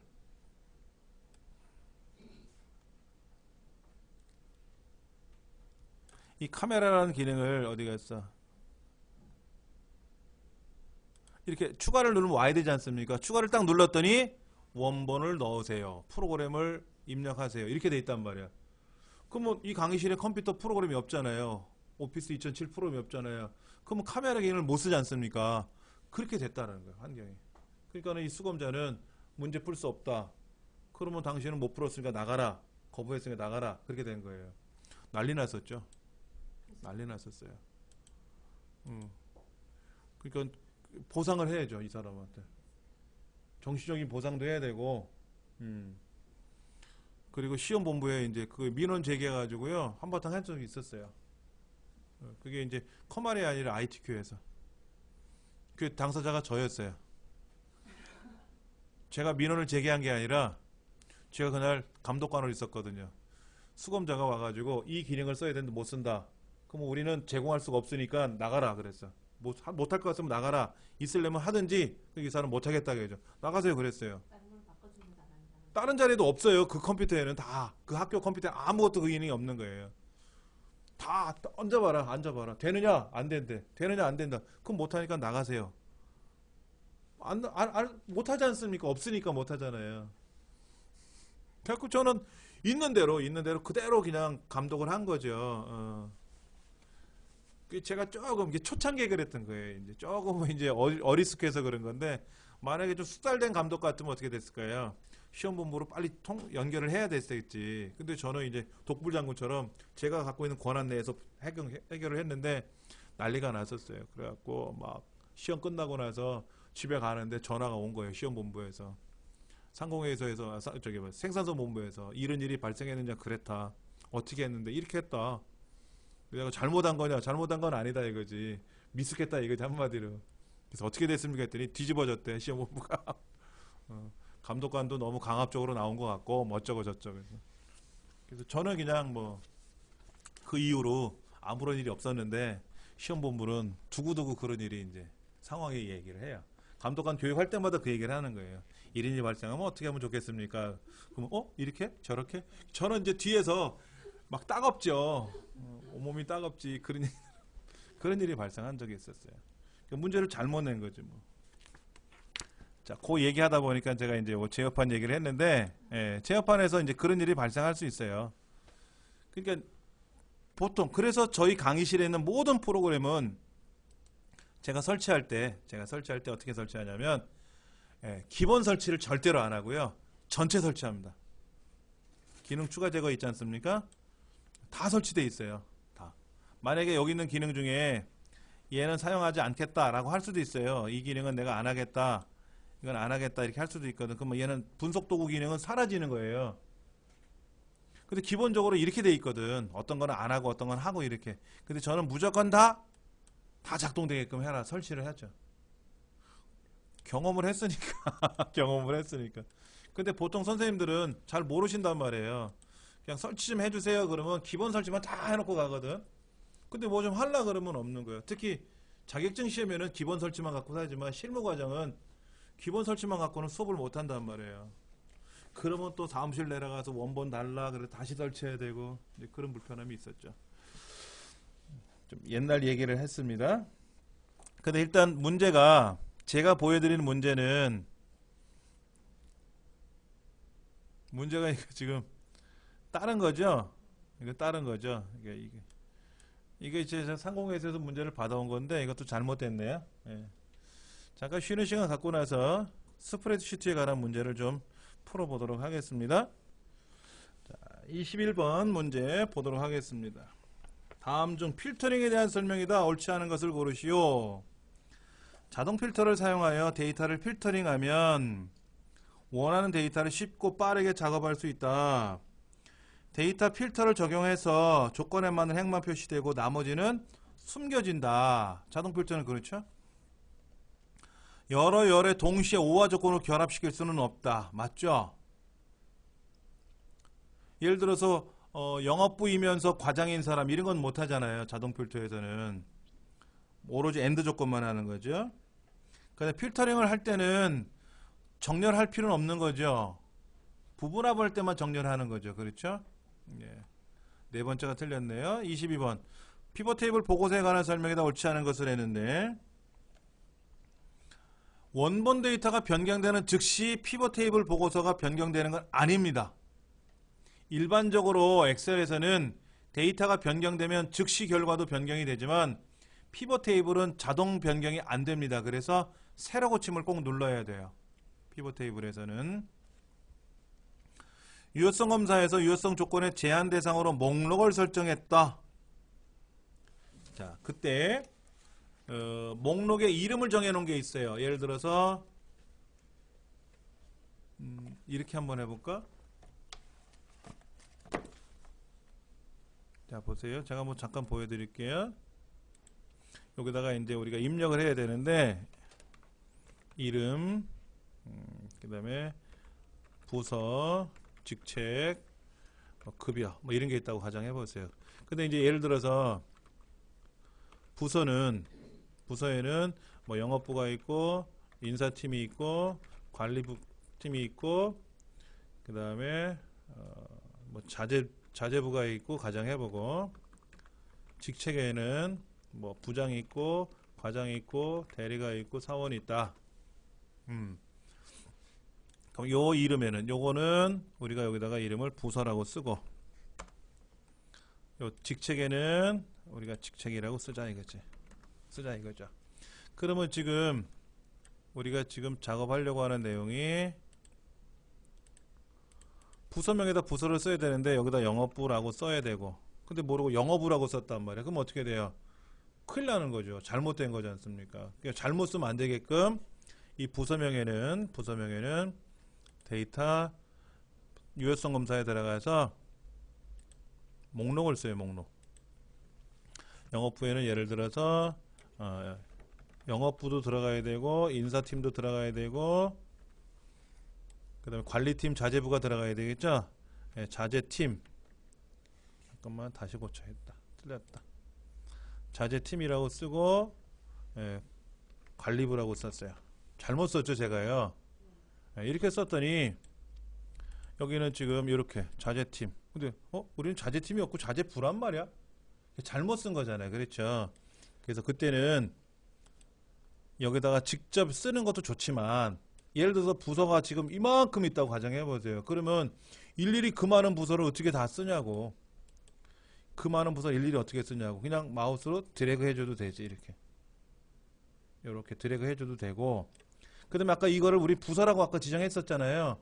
부서, 는 부서 이렇게 쓰면 되는 거지. 이름을 지정해 놨으니까.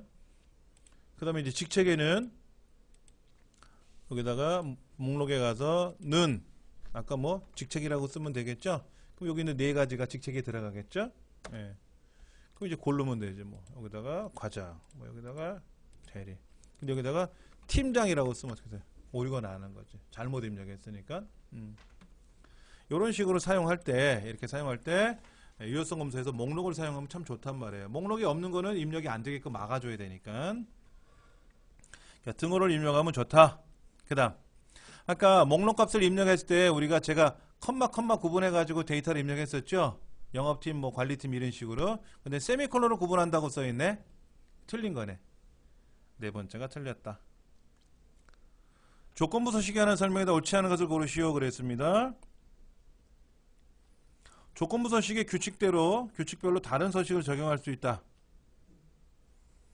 해당 셀이 여러 개의 조건을 동시에 만족하는 경우에는 가장 위에 있는 것이 먼저 적용된다. 나중에 있는 게 아니라.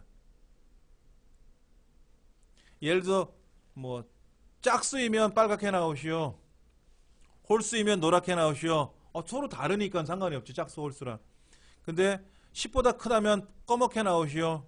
그럼 짝수이면서 10보다 클 수도 있지 않습니까? 그러면 제일 위에 있는 짝수가 먼저 실행된다 이거지. 나중에 있는 10보다 큰 거를 갖고 따지는 게 아니라, 나중에 만족된 게 아니라 처음에 만족된 게 적용된다.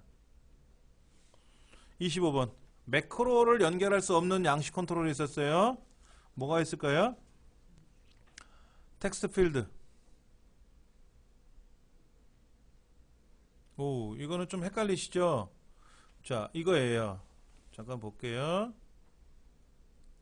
엑셀에서 개발 도구에 가면은 삽입에 양식 컨트롤이 있습니다.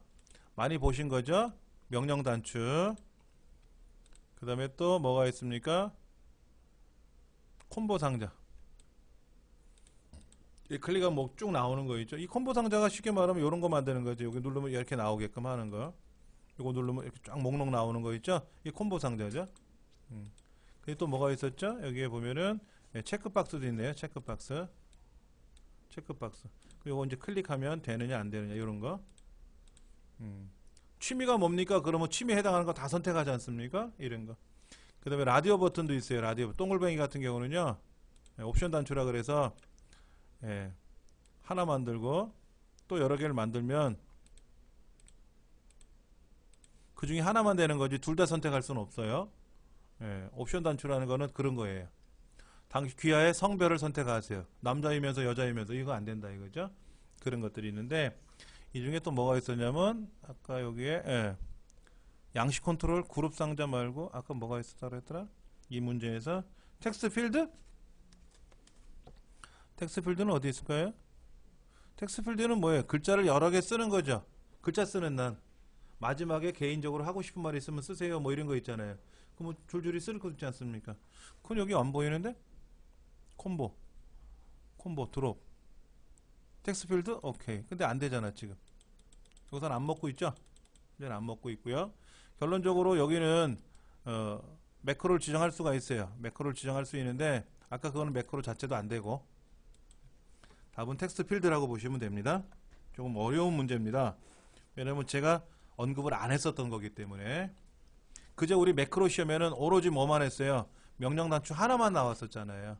그 나머지는 안 나온다고 말씀드렸고. 자, 26번 C2부터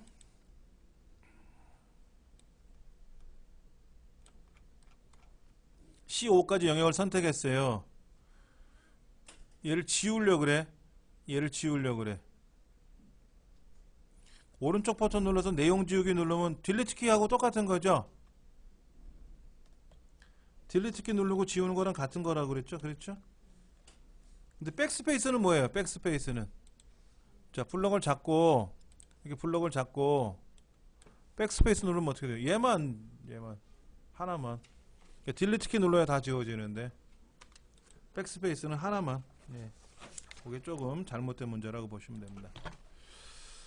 그 다음에 이름 만들기 그랬어요. 이름 만들기.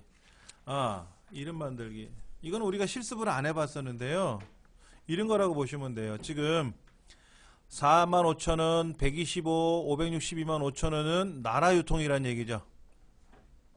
25,000원, 350, 875만원은 좋은 전자라는 뜻이죠. 그럼 125부터 735는 뭐예요? 수량이란 뜻이죠. 그럼 이렇게 블럭을 잡고 이름 만들기 기능이 있어요. 샘플을 한번 보여드릴까요?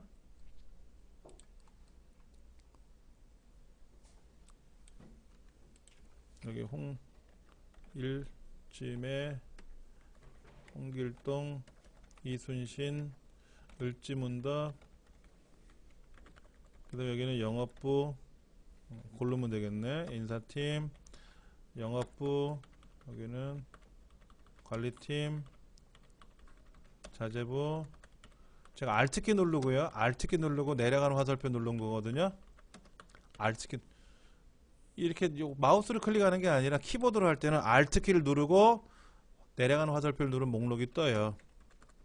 그래서 뭐 150, 뭐 200, 200, 300, 뭐 500라고 가정을 해봅시다. 자 그러면 여기는 없고 뭐 더 많이 받아요. 그렇죠? 예, 사원이 여긴 부장이 얘는 보기 싫어서 좀 일단 제거하도록 하고요. 자 보세요. 그러면 요거는 이름이죠. 요건 직책이죠. 요건 을지죠. 요거는 일지매잖아요. 그렇죠? 이렇게 블록을 한꺼번에 잡아서 이름 걸리자. 이름 선택형에서 만들기라는 게 있단 말이에요. 그럼 지금 보시는 내용하고 똑같은 거죠. 그럼 첫 행에서 만들어라는 얘기 뭐죠? 첫줄이니까 100이 150서부터 500까지 4개의 이름은 뭐가 된다? 급여가 되고 왼쪽 렬은 뭐죠? 홍길, 일지, 이순, 을지잖아요. 그러면 인사팀 부장 150은 뭐다? 홍길이 되지 않습니까? 예, 그렇게 만들겠다라는 얘기예요. 그럼 이제 부서라고 아까 직책 해놓은 거 있었고 직책이라고 쓰는데 바꿀 거냐? 그럼 바꿔라 그러면 되고. 자 그럼 이렇게 블럭 잡으면 뭐가 되죠? 부서. 이렇게 잡으면 뭐가 된다? 급여. 이렇게 잡으면 뭐가 된다? 을지. 자동으로 잡히지 않습니까? 이렇게 잡으면 뭐가 된다? 이름. 응? 이름은 안 잡혔네요. 그러니까 요거는 지금 빼먹고 요 알맹이만 잡은 거죠. 이거는 뭐야? 그건 이름. 전체가 이름. 이렇게 되면 홍길.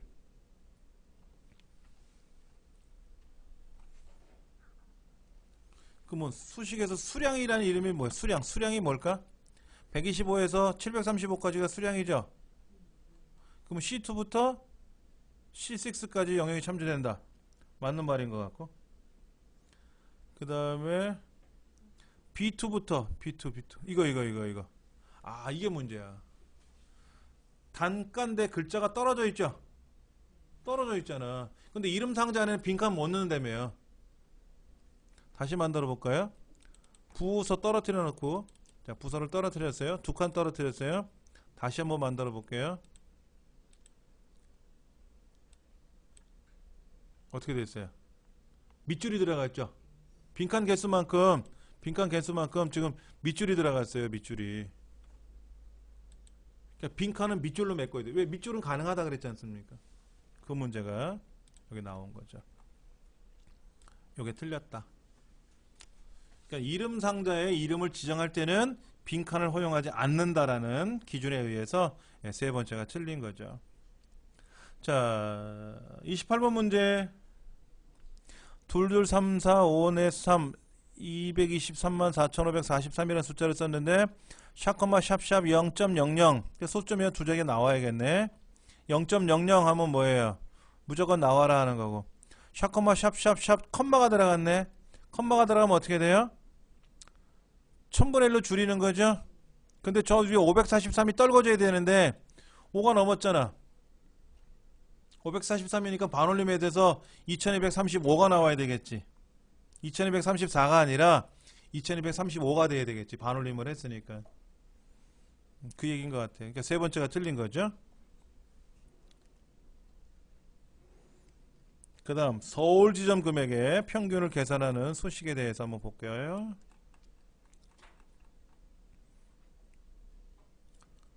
어떻게 쓰면 좋을까?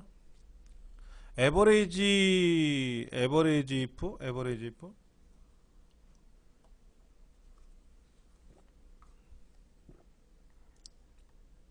에버레이지 if는 뭐예요?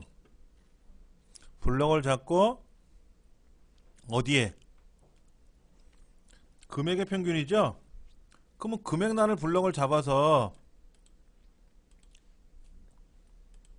이 금액란을 블럭을 잡아서 뭔가를 해야 되겠죠 지금. 근데 그 얘기는 안 나오고 A의 두 번째 따졌잖아요. 그다음 에버레이지는 뭐야? D2? D2가 어디 있어?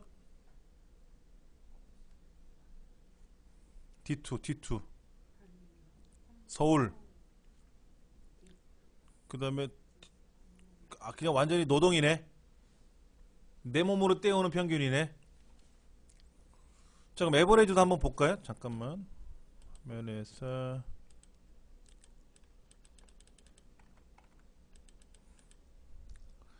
에버레이지 if A의 두 번째부터 A8 이 중에 뭐? A의 두 번째 서울인 거 그걸 어디에서? 이 조건에 맞춰. 답이 맞네.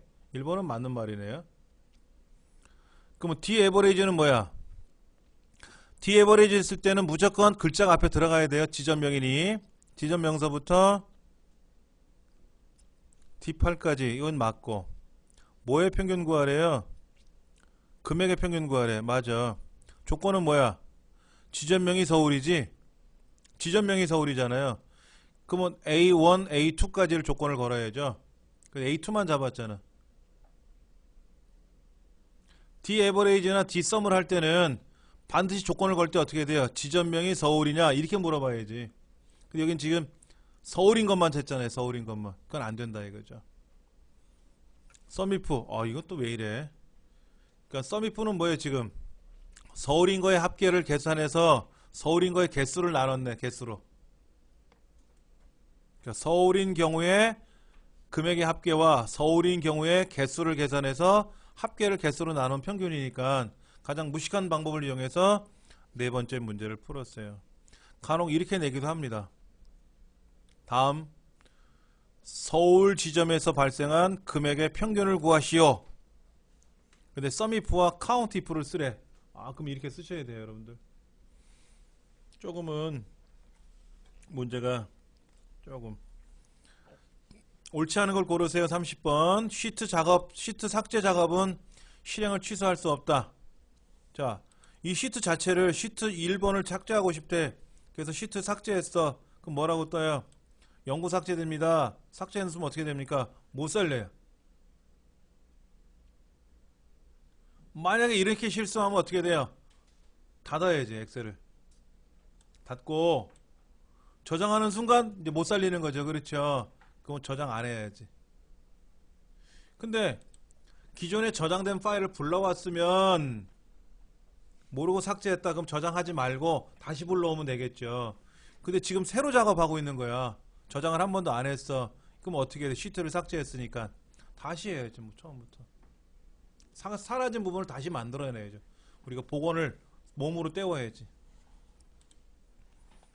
그 다음에 컨트롤 F10번 누르면 뭐가 돼요? 쉬프트 F10번 누르면 뭐가 돼요? 워크시트가 삽입되는 거죠. 근데 어디에 삽입돼요? 앞에 삽입돼? 뒤에 삽입돼? 앞에 삽입돼요. 여기 잠깐 보세요. 제일 밑에 보시면 화면이 조금 작은 요거 요게 쉬프트 F12인데 F11 문제가 또 틀렸나? 쉬프트 F10번도 아니고 쉬프트 F11번인데 자, 이건 누르면 뒤에 생겨요. 이건 누르면 이건 뒤에 생겨요. 이거 누르면 뒤로 생기는데 제가 쉬프트하고 F11번을 누르면은요 앞에 생겨요. 앞에 요 버튼만 뒤에 생기는 것 뿐이지 키보드로 명령을 걸면 자 보세요. 제가 쉬프트 2번 선택하고 얘를 누르라 그러면 뒤에 생기지. 뒤에 이렇게. 그런데 쉬프트하고 F11번을 누르면 쉬프트 2번에 앞에 생긴다고. 근데 문제도 잘못된 거죠. F11번인데 F10번이라고 한 거고 또 뒤에 생기는 게 아니라 앞에 생기는 거예요. 앞에 생기는 거. 모든 컴퓨터에서 삽입 그러면 앞에 생기는 겁니다. 위나 왼쪽에 생기는 거예요. 추가해야 뒤에 생기는 거지. 오른쪽이나 아래 생기는 건 추가라 그래. 추가. 명령이 달라요. 그거는 좀 기억을 하셔야 될 것 같아요. 두 번째가 틀렸다 보시면 되고 31번 매크로의 특징에 관한 설명이다. 매크로를 기록할 때 이번 메뉴에서의 탐색은 기록된 단계에 포함되지 않는다. 매크로 명령을 걸어놓고 마우스로 어디를 막 메뉴 버튼을 돌아다녀요. 그건 인식 안 돼요. 그건 막 돌아다녀도 상관없다.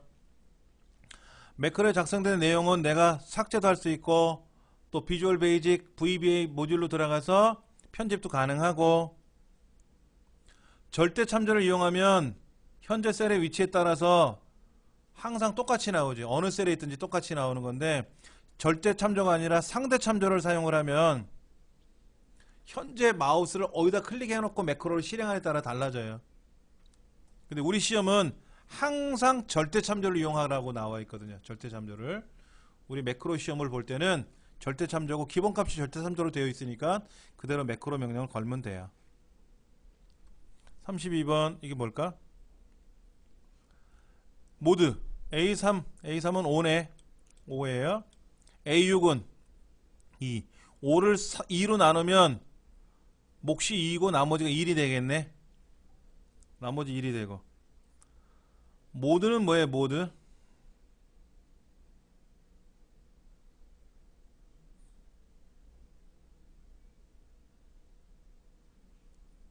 메디안은 뭐고 모드는 뭐예요? 메디안 중간값이고 모드는 뭐예요? 최빈값인가요? 자 그러면 숫자를 이렇게 한번 계산해 보면 되지 뭐.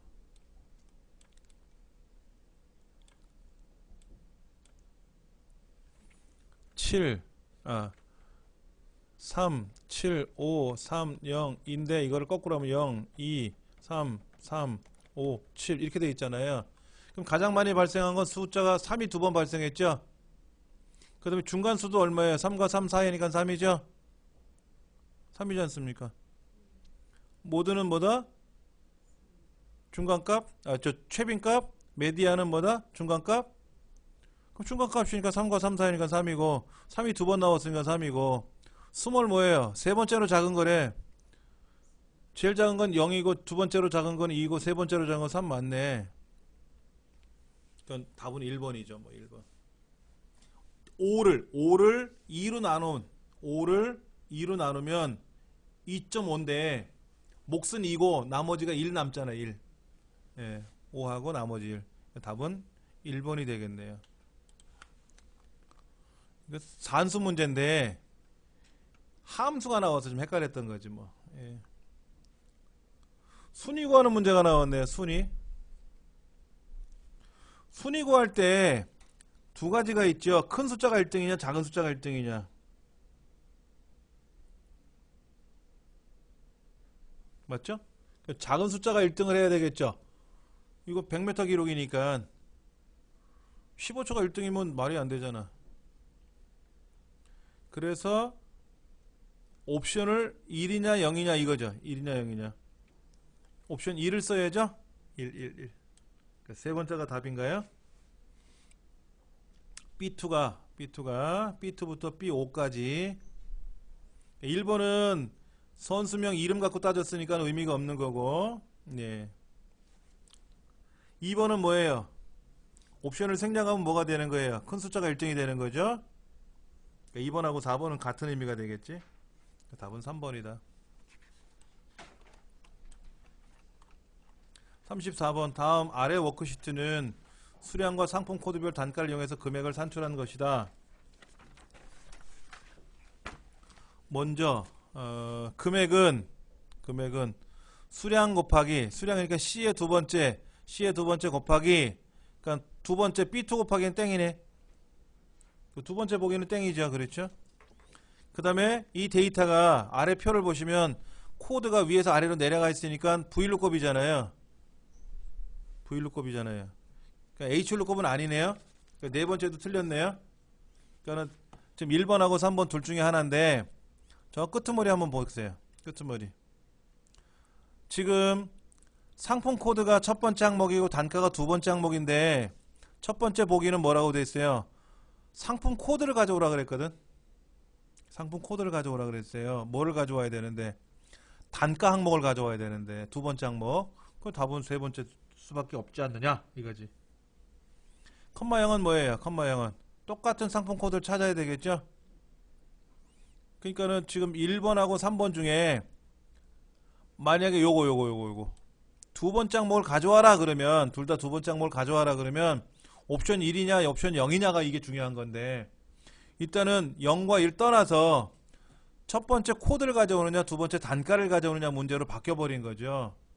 그러니까 2번은 B2를 곱했으니까 틀렸고 네 번째는 H1로 곱했으니까 틀렸으니까 1번 아니면 3번인데 그 중에 코드냐 단가냐 당연히 단가를 곱해야지 수량에다가 세 번째가 맞는 거죠. 문제를 좀 쉽게 낸 거죠 뭐. 예. 엑셀 창의 오른쪽 하단이 뭐 하는 거예요? 오른쪽 하단에 뭐가 있어? 저 끝에 있네 여기. 이거 화면 확대 축소하는 거 있고 또 뭐가 있어요? 뭐 페이지 나누기 미리 보기 라든지 또는 뭐가 있어요? 페이지 레이아웃 보기 또는 기본 보기 뭐 이런 거 있죠? 오른쪽 끄트머리에. 전체 화면? 이런 거 없었죠? 전체 화면 없었잖아요.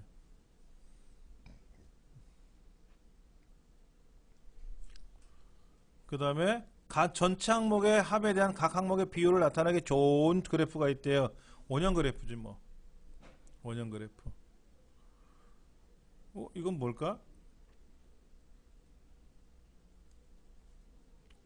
데이터 계열이 지금 빨간 거는 외국어 점수인데 빨간 외국어 점수가 어떻게 되어 있어요?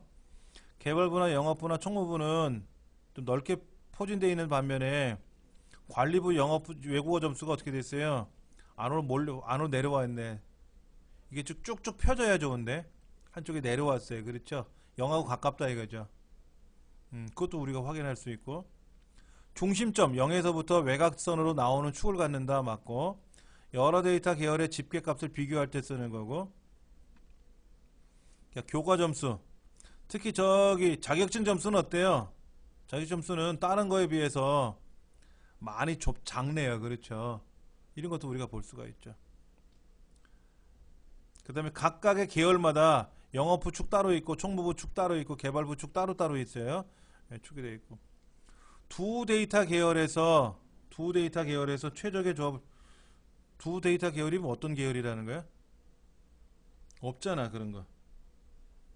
계열이 4개인데 그러니까 두 데이터 계열에서 최적의 조합을 찾을 수도 없는 거죠. 네. 그게 틀렸다고 보시면 되지. 자, 그 다음 자 여기에 지금 과목별 성적 제목이 있네요. 그 다음에 범례 있고요. 갑축의 제목이 있고 항목 축의 제목이 있고 그 다음에 뭐가 있어요? 이순신이라는 사람의 각각의 국어 영어 불어 점수에 대한 레이블 값이 들어가 있어요. 그리고 주눈금선이 들어있는데 보조눈금선은 없죠. 보조눈금선은 뭐냐면 주눈금선 사이 주눈금과 주눈금 즉 20에서 40, 40에서 60 사이에다가 눈금을 몇 개를 더 그려 넣어줄 거냐 하는 거죠. 세부적으로. 그게 보조눈금선인데 우리 커말이든 어떤 자격증 시험이든 간에 우리나라에서 보는 모든 자격증 시험에 보조눈금선 그리는 시험은 안 나와요. 그러니까는 우리 커말 1급, 2급 그 다음에 사무자동화 산업기사 ITQ 뭐 DIAT, E테스트 다 주눈금선만 선택하는 거죠. 예. 틀고정 셀 포인터 이동에 상관없이 항상 보이게끔 해라. 위에 보이든 왼쪽에 보이든 보이게끔 해라 하는 거고 그 다음에 이때 표시를 할 때는 장소를 셀을 선택하고 틀고정을 시켜야 되고 해제할 때는 어떻게 돼 있어요? 아무 데도 넣고 틀고정 해제만 하면 되죠. 틀고정 취소만 하면 되는데 네 번째 보기를 보니까는 반드시 그 틀고정된 항목 셀에다 넣고 나서 취소를 해야 되는데 이건 아니죠. 아무 데나 해도 됩니다. 40번. 여러 페이지 분량의 시트를 인쇄하고자 한다. 매 페이지 위에 이름을 넣기 위해 그럼 머리글 써야지 뭐. 아래 그럼 바닥글이고. 머리글 바닥글. 지금 우리 문제지 자세히 보시면 108페이지 해서 제5회 최신 기출문제라는 메시지가 아래쪽에 찍혀 있잖아요. 이렇게 아래쪽에 찍는 거를 바닥글이라 그래요. 위에 찍히는 거는 최신 기출문제 몇 회 이렇게 써 있지 않습니까? 그거는 이제 머리글이라고 보면 되고. 머리글하고 바닥글이 위치가 위에 있다 아래에 있다. 그리고 방법론은 동일하다. 방법은 동일하다. 자, 보겠습니다. 2013년 6월에 시행했던 기출문제를 가지고 한번 보겠습니다. 작업표실 및 시작 메뉴 속성에서 작업표실 모양에 해당하지 않는 거 됐는데 작업표실이라고 말하는 거는 어디죠? 자, 하단에 이쪽 영역 자 속성에 가서 잠금 자동 숨기기 큰 아이콘이라는 말은 있죠. 그러니까 작은 아이콘 사용하면 어떻게 돼요? 지금 화면에 여러분들 보시면 이렇게 돼 있어요. 화면이 위에 이렇게 보이지 않습니까? 얘를 작은 아이콘으로 사용하라 그러면요 아이콘이 작게 나와요. 숨어 들어갔네 다시. 작아졌어요 아이콘이. 그래서 얘를 우리는 그냥 작은 아이콘 사용하지 마라 이거죠. 그래 아이콘이 좀 큼지막하게 보이는 거죠. 이렇게 큼지막하게 보이는 거. 그 얘기를 하는 겁니다. 큰 아이콘이란 말은 없다라는 거죠. 예. 기본값이 큰 아이콘으로 되어 있으니까. 그 얘기인 것 같고요. 예. 두 번째. 웹사이트의 정보를 그대로 복사해서 관리하는 사이트래요. 똑같은 거래. 그럼 미러지 뭐 미러 사이트. 미러 사이트. 허브. 네트워크를 구성할 때 허브라고 하는 장치에다 연결을 해요. 우리 강의실 뒤편에도 허브가 있고 우리 가정에서 IP 공유기라고 하는 걸 사용하시는데 공유기 뒤편에도 4개의 인터넷선을 연결할 수 있는 허브가 있거든요. 그러면 그 4대가 같은 네트워크에 연결할 때 사용하는 거죠. 그 다음에 OSI 7계층이 있어요. OSI 7계층이 있는데 이 7계층 중에 물리적 계층에서 사용하는 장비다 라고 되어 있는데 우리 7계층 다 모르시죠? 안 배웠을 거예요. 그렇죠? 잠깐만 설명드릴게요. OSI 7계층이라는 게 있어요. 7계층. OSI는 뭐냐면 개방형 시스템 간 상호 접속을 위한 규정 이거예요.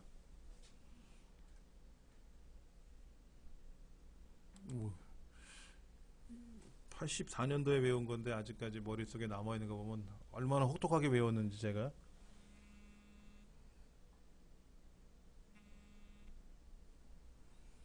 자, OSI 7계층이라고 하는 거는 우리가 전화를 건다고 생각해 보세요. 전화. 그럼 우리 집에서 띡띡띡띡 번호를 누를 거 아닙니까? 그럼 저쪽에 있는 사람이 띠르륵 해서 여보세요 그러면 철수야 반갑다 얘기할 거 아닙니까? 그러면 사람 말하는 거하고 사람 말은 음성이고 이것이 뭐로 전류 에너지로 바뀌어서 선로를 통해서 가야 될 거 아닙니까? 그럼 중간에 또 뭐가 있어요? 교환기가 있잖아요. 교환기. 전화국에 가면 제가 번호를 예를 들어서 032 그러면 인천으로 연결되는 거지 않습니까? 인천 지역으로 또 탁 연결되고 뭐 띡띡띡띡 누르면 인천 어느 지역 전화국이하고 탁 연결이 되거든요. 그렇게 자동 교환기가 있단 말이야. 아주 옛날에는 교환 어디쯤 되죠 이랬겠지만 그러면 그 교환기도 또 전화선이 연결돼 있지 않습니까? 땅에 묻혀있던 뭐 공중에 매달아 놓든 간에. 그래서 7계층이 뭐가 있냐면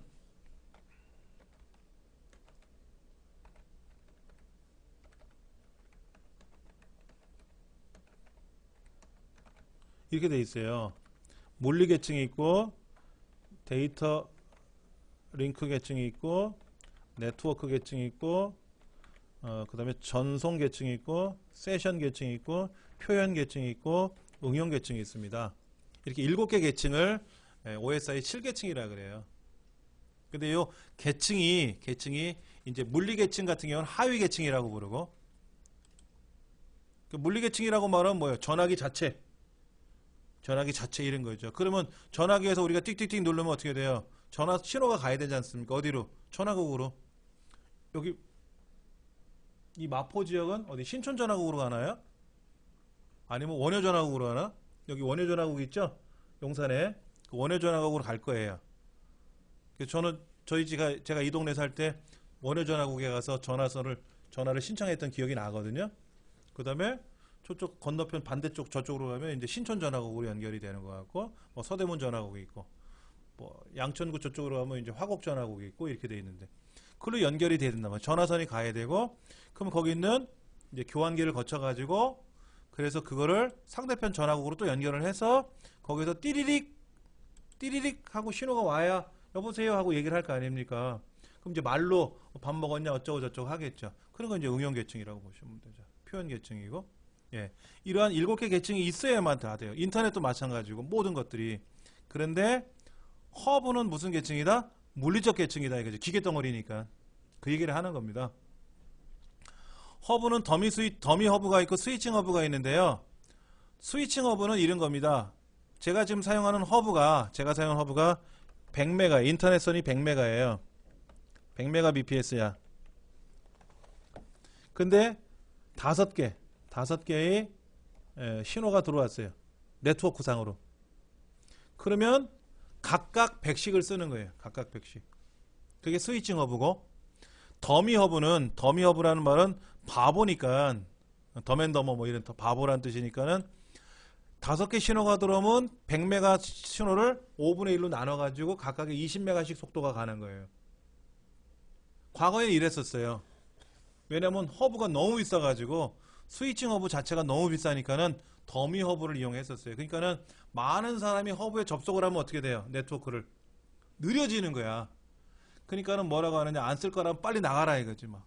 차단도 시키고 막 이랬던 문제가 있었는데, 지금은 뭐 10개가 들어오든 100개가 들어오든 최상의 속도를 그대로 유지하고 있으니까 좋다라는 거죠. 더미 허브 속도가 빠르다라고 했는데 그게 틀렸다라는 거죠. 예, 저번에 한번 문제를 풀어본 경험이 있는 것 같은데, 그 다음에 압축에 관한 기능이다. 자, 윈도우 XP가 아니라 뭐예요? 윈도우 7이겠죠. 예, 이거는 이제 윈도우 XP 시절에 나왔던 문제고, 우리 책은 이제 7로 수정된 내용이니까는 7이라는 뜻으로 보시면 되죠. 기본적으로 파일의 폴더의 크기를 줄여주는 기능을 제공한다. 파일을 압축하는 목적은 뭐죠? 공간을 줄이고, 그래서 통신 시간을, 전송하는 시간을 절약하기 위한 것이고, ARJ나 PKZIP이나 RAR이나 LHA 같은 또 ZIP이라는 언집, PKZIP 이런 압축 프로그램들이 있는데, 한 번 압축한 걸 또 압축하면 어떻게 되느냐? 의미가 없다. 한 번 압축한 건 압축해봤자 의미가 없다라는 거. 계속 줄일 수 있는 문제는 아니다. 답은 4번째다. 이렇게 보시면 돼요. 윈도우 7에서 재생할 수 있는 표준 동영상 파일의 형식이 뭐냐? AVI. JPG나 BMP나 GIF는 이미지예요. 그림이에요. 그림. 그러니까 AVI 하나밖에 없어요. 동영상의 종류는 여러 가지가 있는데, 그걸 물어본 게 아니라 3가지는 이미지고 1가지는 동영상이기 때문에 답은 4번째밖에는 할 수가 없다 하는 거죠. 자, 윈도우 7에서 폴더 창이나 파일을 선택했을 때 오른쪽 버튼 눌러서 삭제를 했어요. 삭제. 그럼 휴통으로 갔겠죠. 당연히 휴통으로 갔겠죠. 그러면 얘를 복원할 때는 어떻게 되죠? 휴통에 가서 복원하면 되겠죠. 예. 또 어떻게 하면 되죠? 삭제 취소? 컨트롤 Z 누르면 어떻게 돼요? 컨트롤 Z. 실행 취소가 되죠. 자, 붙여넣기는 뭐야? 붙여넣기라는 의미가 그러네. 그렇죠? 컨트롤 Z가 취소하는 거예요. 실행 취소. 삭제를 했던 뭐를 했던 취소하는 거 컨트롤 Z인데, 붙여넣기 한다? 뭐 잘라내기 해서 붙여넣은 건지 뭐해서 붙여넣은 건지 의미가 없잖아요. 3번째가 답이라고 보면 되죠. 4번째, 인쇄 기능. 인쇄 대기 중인 문서의 인쇄 우선순위를 변경할 수 있다. 용지 방향, 인쇄 공급, 인쇄 매수는 변경할 수 없어요. 예를 들어서 1번이란 파일과 2번이란 파일, 3번이란 파일을 인쇄하라 그랬는데 3번 문서가 급한 거야. 그럼 1번 문서 인쇄하고 있으니까 2번 문서 인쇄하기 전에 순서를 바꿀 수가 있어요. 3번이 앞으로 가라. 현재 인쇄하는 거는 방법이 없죠. 걔가 먼저 인쇄가 돼야 되니까. 그런데 예를 들어서 얘를 가로로 찍어라, 세로로 찍어라. 얘를 뭐 갑자기 5장이 필요한데 10장으로 늘리고 싶어. 그럼 5장을 더 추가해서 인쇄해야지. 그거는 변경할 수가 없다 이거죠. 답은 두 번째라고 보시면 되겠네요. 자, 그 다음 사용자 계정의 이름, 암호, 계정 유형을 변경할 수 있는 사용자 계정은 뭐가 있다? 관리자 계정이죠. 뭐 관리자 계정.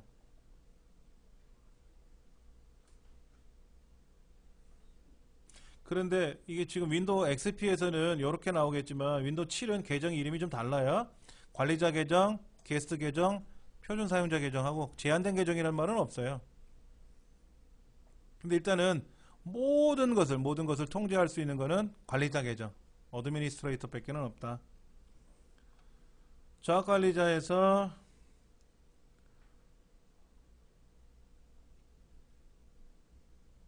자, 작업 관리자는요. 컨트롤 쉬프트 ESC 누르면 나오는 이거예요. 컨트롤 쉬프트 ESC 누르면 나오는 겁니다. 자, 그럼 보세요. 제가 현재 메모장 열어놨고요. 네이버 클리너 알림이라고 뭐 있었나봐요. 근데 보기 싫으면 얘를 어떻게 하면 된다? 작업 끝내기 누르면 사라졌어요. 자, 엑셀 현재 열어놨고요. 네, 그 다음에 지금 이제 화면 레코딩하는 프로그램, 캡처하는 프로그램 돌고 있고요. 엑셀도 실행하고 있고 뭐 내 문서도 열어놨고 이렇게 열어놔 있습니다. 그런데 자 보세요. 컴퓨터 성능에 대한 표시기를 모니터링한다. 성능 누르면 현재 CPU가 약 20% 사용하고 있대요. 제가 얘기할 때마다 저장을 해줘야 되거든. 그 프로그램 때문에. 그래서 메모리가 현재 4기가인데 그 중에 1기가가 사용되고 있대요. 사용자 전환도 여기서 바꿀 수가 있어요. 다 바꿀 수가 있는데 문제는 뭐냐면 응용 프로그램이 여기 있어요. 응용 프로그램이 여기 있습니다. 뭐뭐가 실행되고 있는지 프로그램이 쭉 있는데 이거를 뭐 변경을 어떻게 한다는 거예요? 변경한다는 의미는 뭡니까? 엑셀이 먼저 실행되고 파워포인트가 나중 실행하라는 거예요? 그런 의미는 없지 않습니까? 우리 컴퓨터에서는 엑셀도 실행해놓고 메모장도 실행해놓고 실행되어 있으면 2개 실행되어 있는 거고 마우스로 작업 표시로 있는 거 클릭해서 바꾸면 되는 거지 않습니까? 그러니까 지금 말씀드린 이 프로그램의 실행 순서를 변경할 이거는 프린터 상에서 인쇄되는 내용의 순서를 변경한다. 이거는 말이 되겠지만 예, 네 번째는 의미가 좀 없는 거죠. 그 다음에 이제 조각모음을 실행했을 때 조각모음이라는 거 아까 말씀드린 대로 흩어져 있는 자료를 한데 모으는 거라 그랬지 않습니까? 그러면 조각이 난 건지 그러니까 이런 거죠. 주방에서 사용하는 물품이라면 주방이라는 곳에 모여 있어야지 그게. 근데 얘가 보니까 조각 났다고 색깔이 나와요. 빨갛고 뭐 이렇게 색깔로 표시하는데 그 색깔에 어느 색깔은 조각난 파일입니다. 어떤 색깔은 인접한 파일입니다. 어떤 건 이동할 수 없는 파일입니다. 라고 써 있어요. 근데 사용 가능한 파일이라는 말은 없고요. 이러한 뜻은 없고요. 인접한 파일은 뭐예요? 젓가락, 숟가락이 인접해 있대. 그럼 같이 모여 있는 거죠. 당연히 숟가락, 젓가락은 모여 있어야 되지 않습니까? 근데 냄비가 조각 나 있대. 그럼 어떻게 했어? 냄비가 지금 건너방에 가 있다는 얘기지. 주방에 안 있고. 그럼 조각모음 실행하면 어떻게 될까요? 젓가락, 숟가락, 냄비가 한 대 모이겠지. 주방용품이니까. 한 대 모아주는 거지. 그런데 벽은 이동할 수가 없죠. 벽을 뜯었다 옮겼다 할 수는 없지 않습니까? 뭐 칸막이 공사한 것도 아니고. 옹벽인데 이 벽인데. 그래서 윈도우 상에서도 이동할 수 없는 파일들이 있어요. 운영체제 영역들은 항상 그 자리에 있어야 되거든. 얘는 이동할 수 없기 때문에 이동할 수 없는 거다 라고 색깔로 표현을 해줍니다. 그러니까 세 번째가 없다 그런 말은. 조각모음 실행하면은요 여기 이렇게 좀 조각모음이라는 게 있어요. 조각모음을 실행을 하면은 조각모음 버튼 누르면은요 조각을 지금 하기 위해서 먼저 분석을 하거든요. 얘는 흩어져 있네. 29% 분석을 하고 있어요. 이렇게.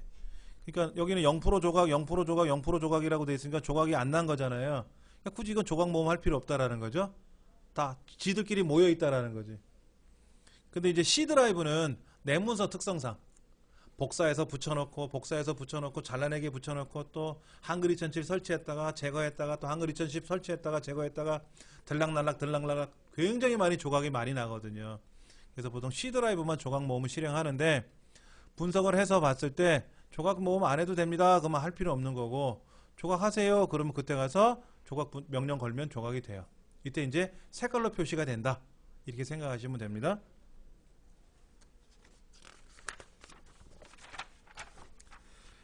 11번 문제서부터는 다음 시간에 한번 해볼게요. 잠깐만 일정을 한번 좀 볼게요.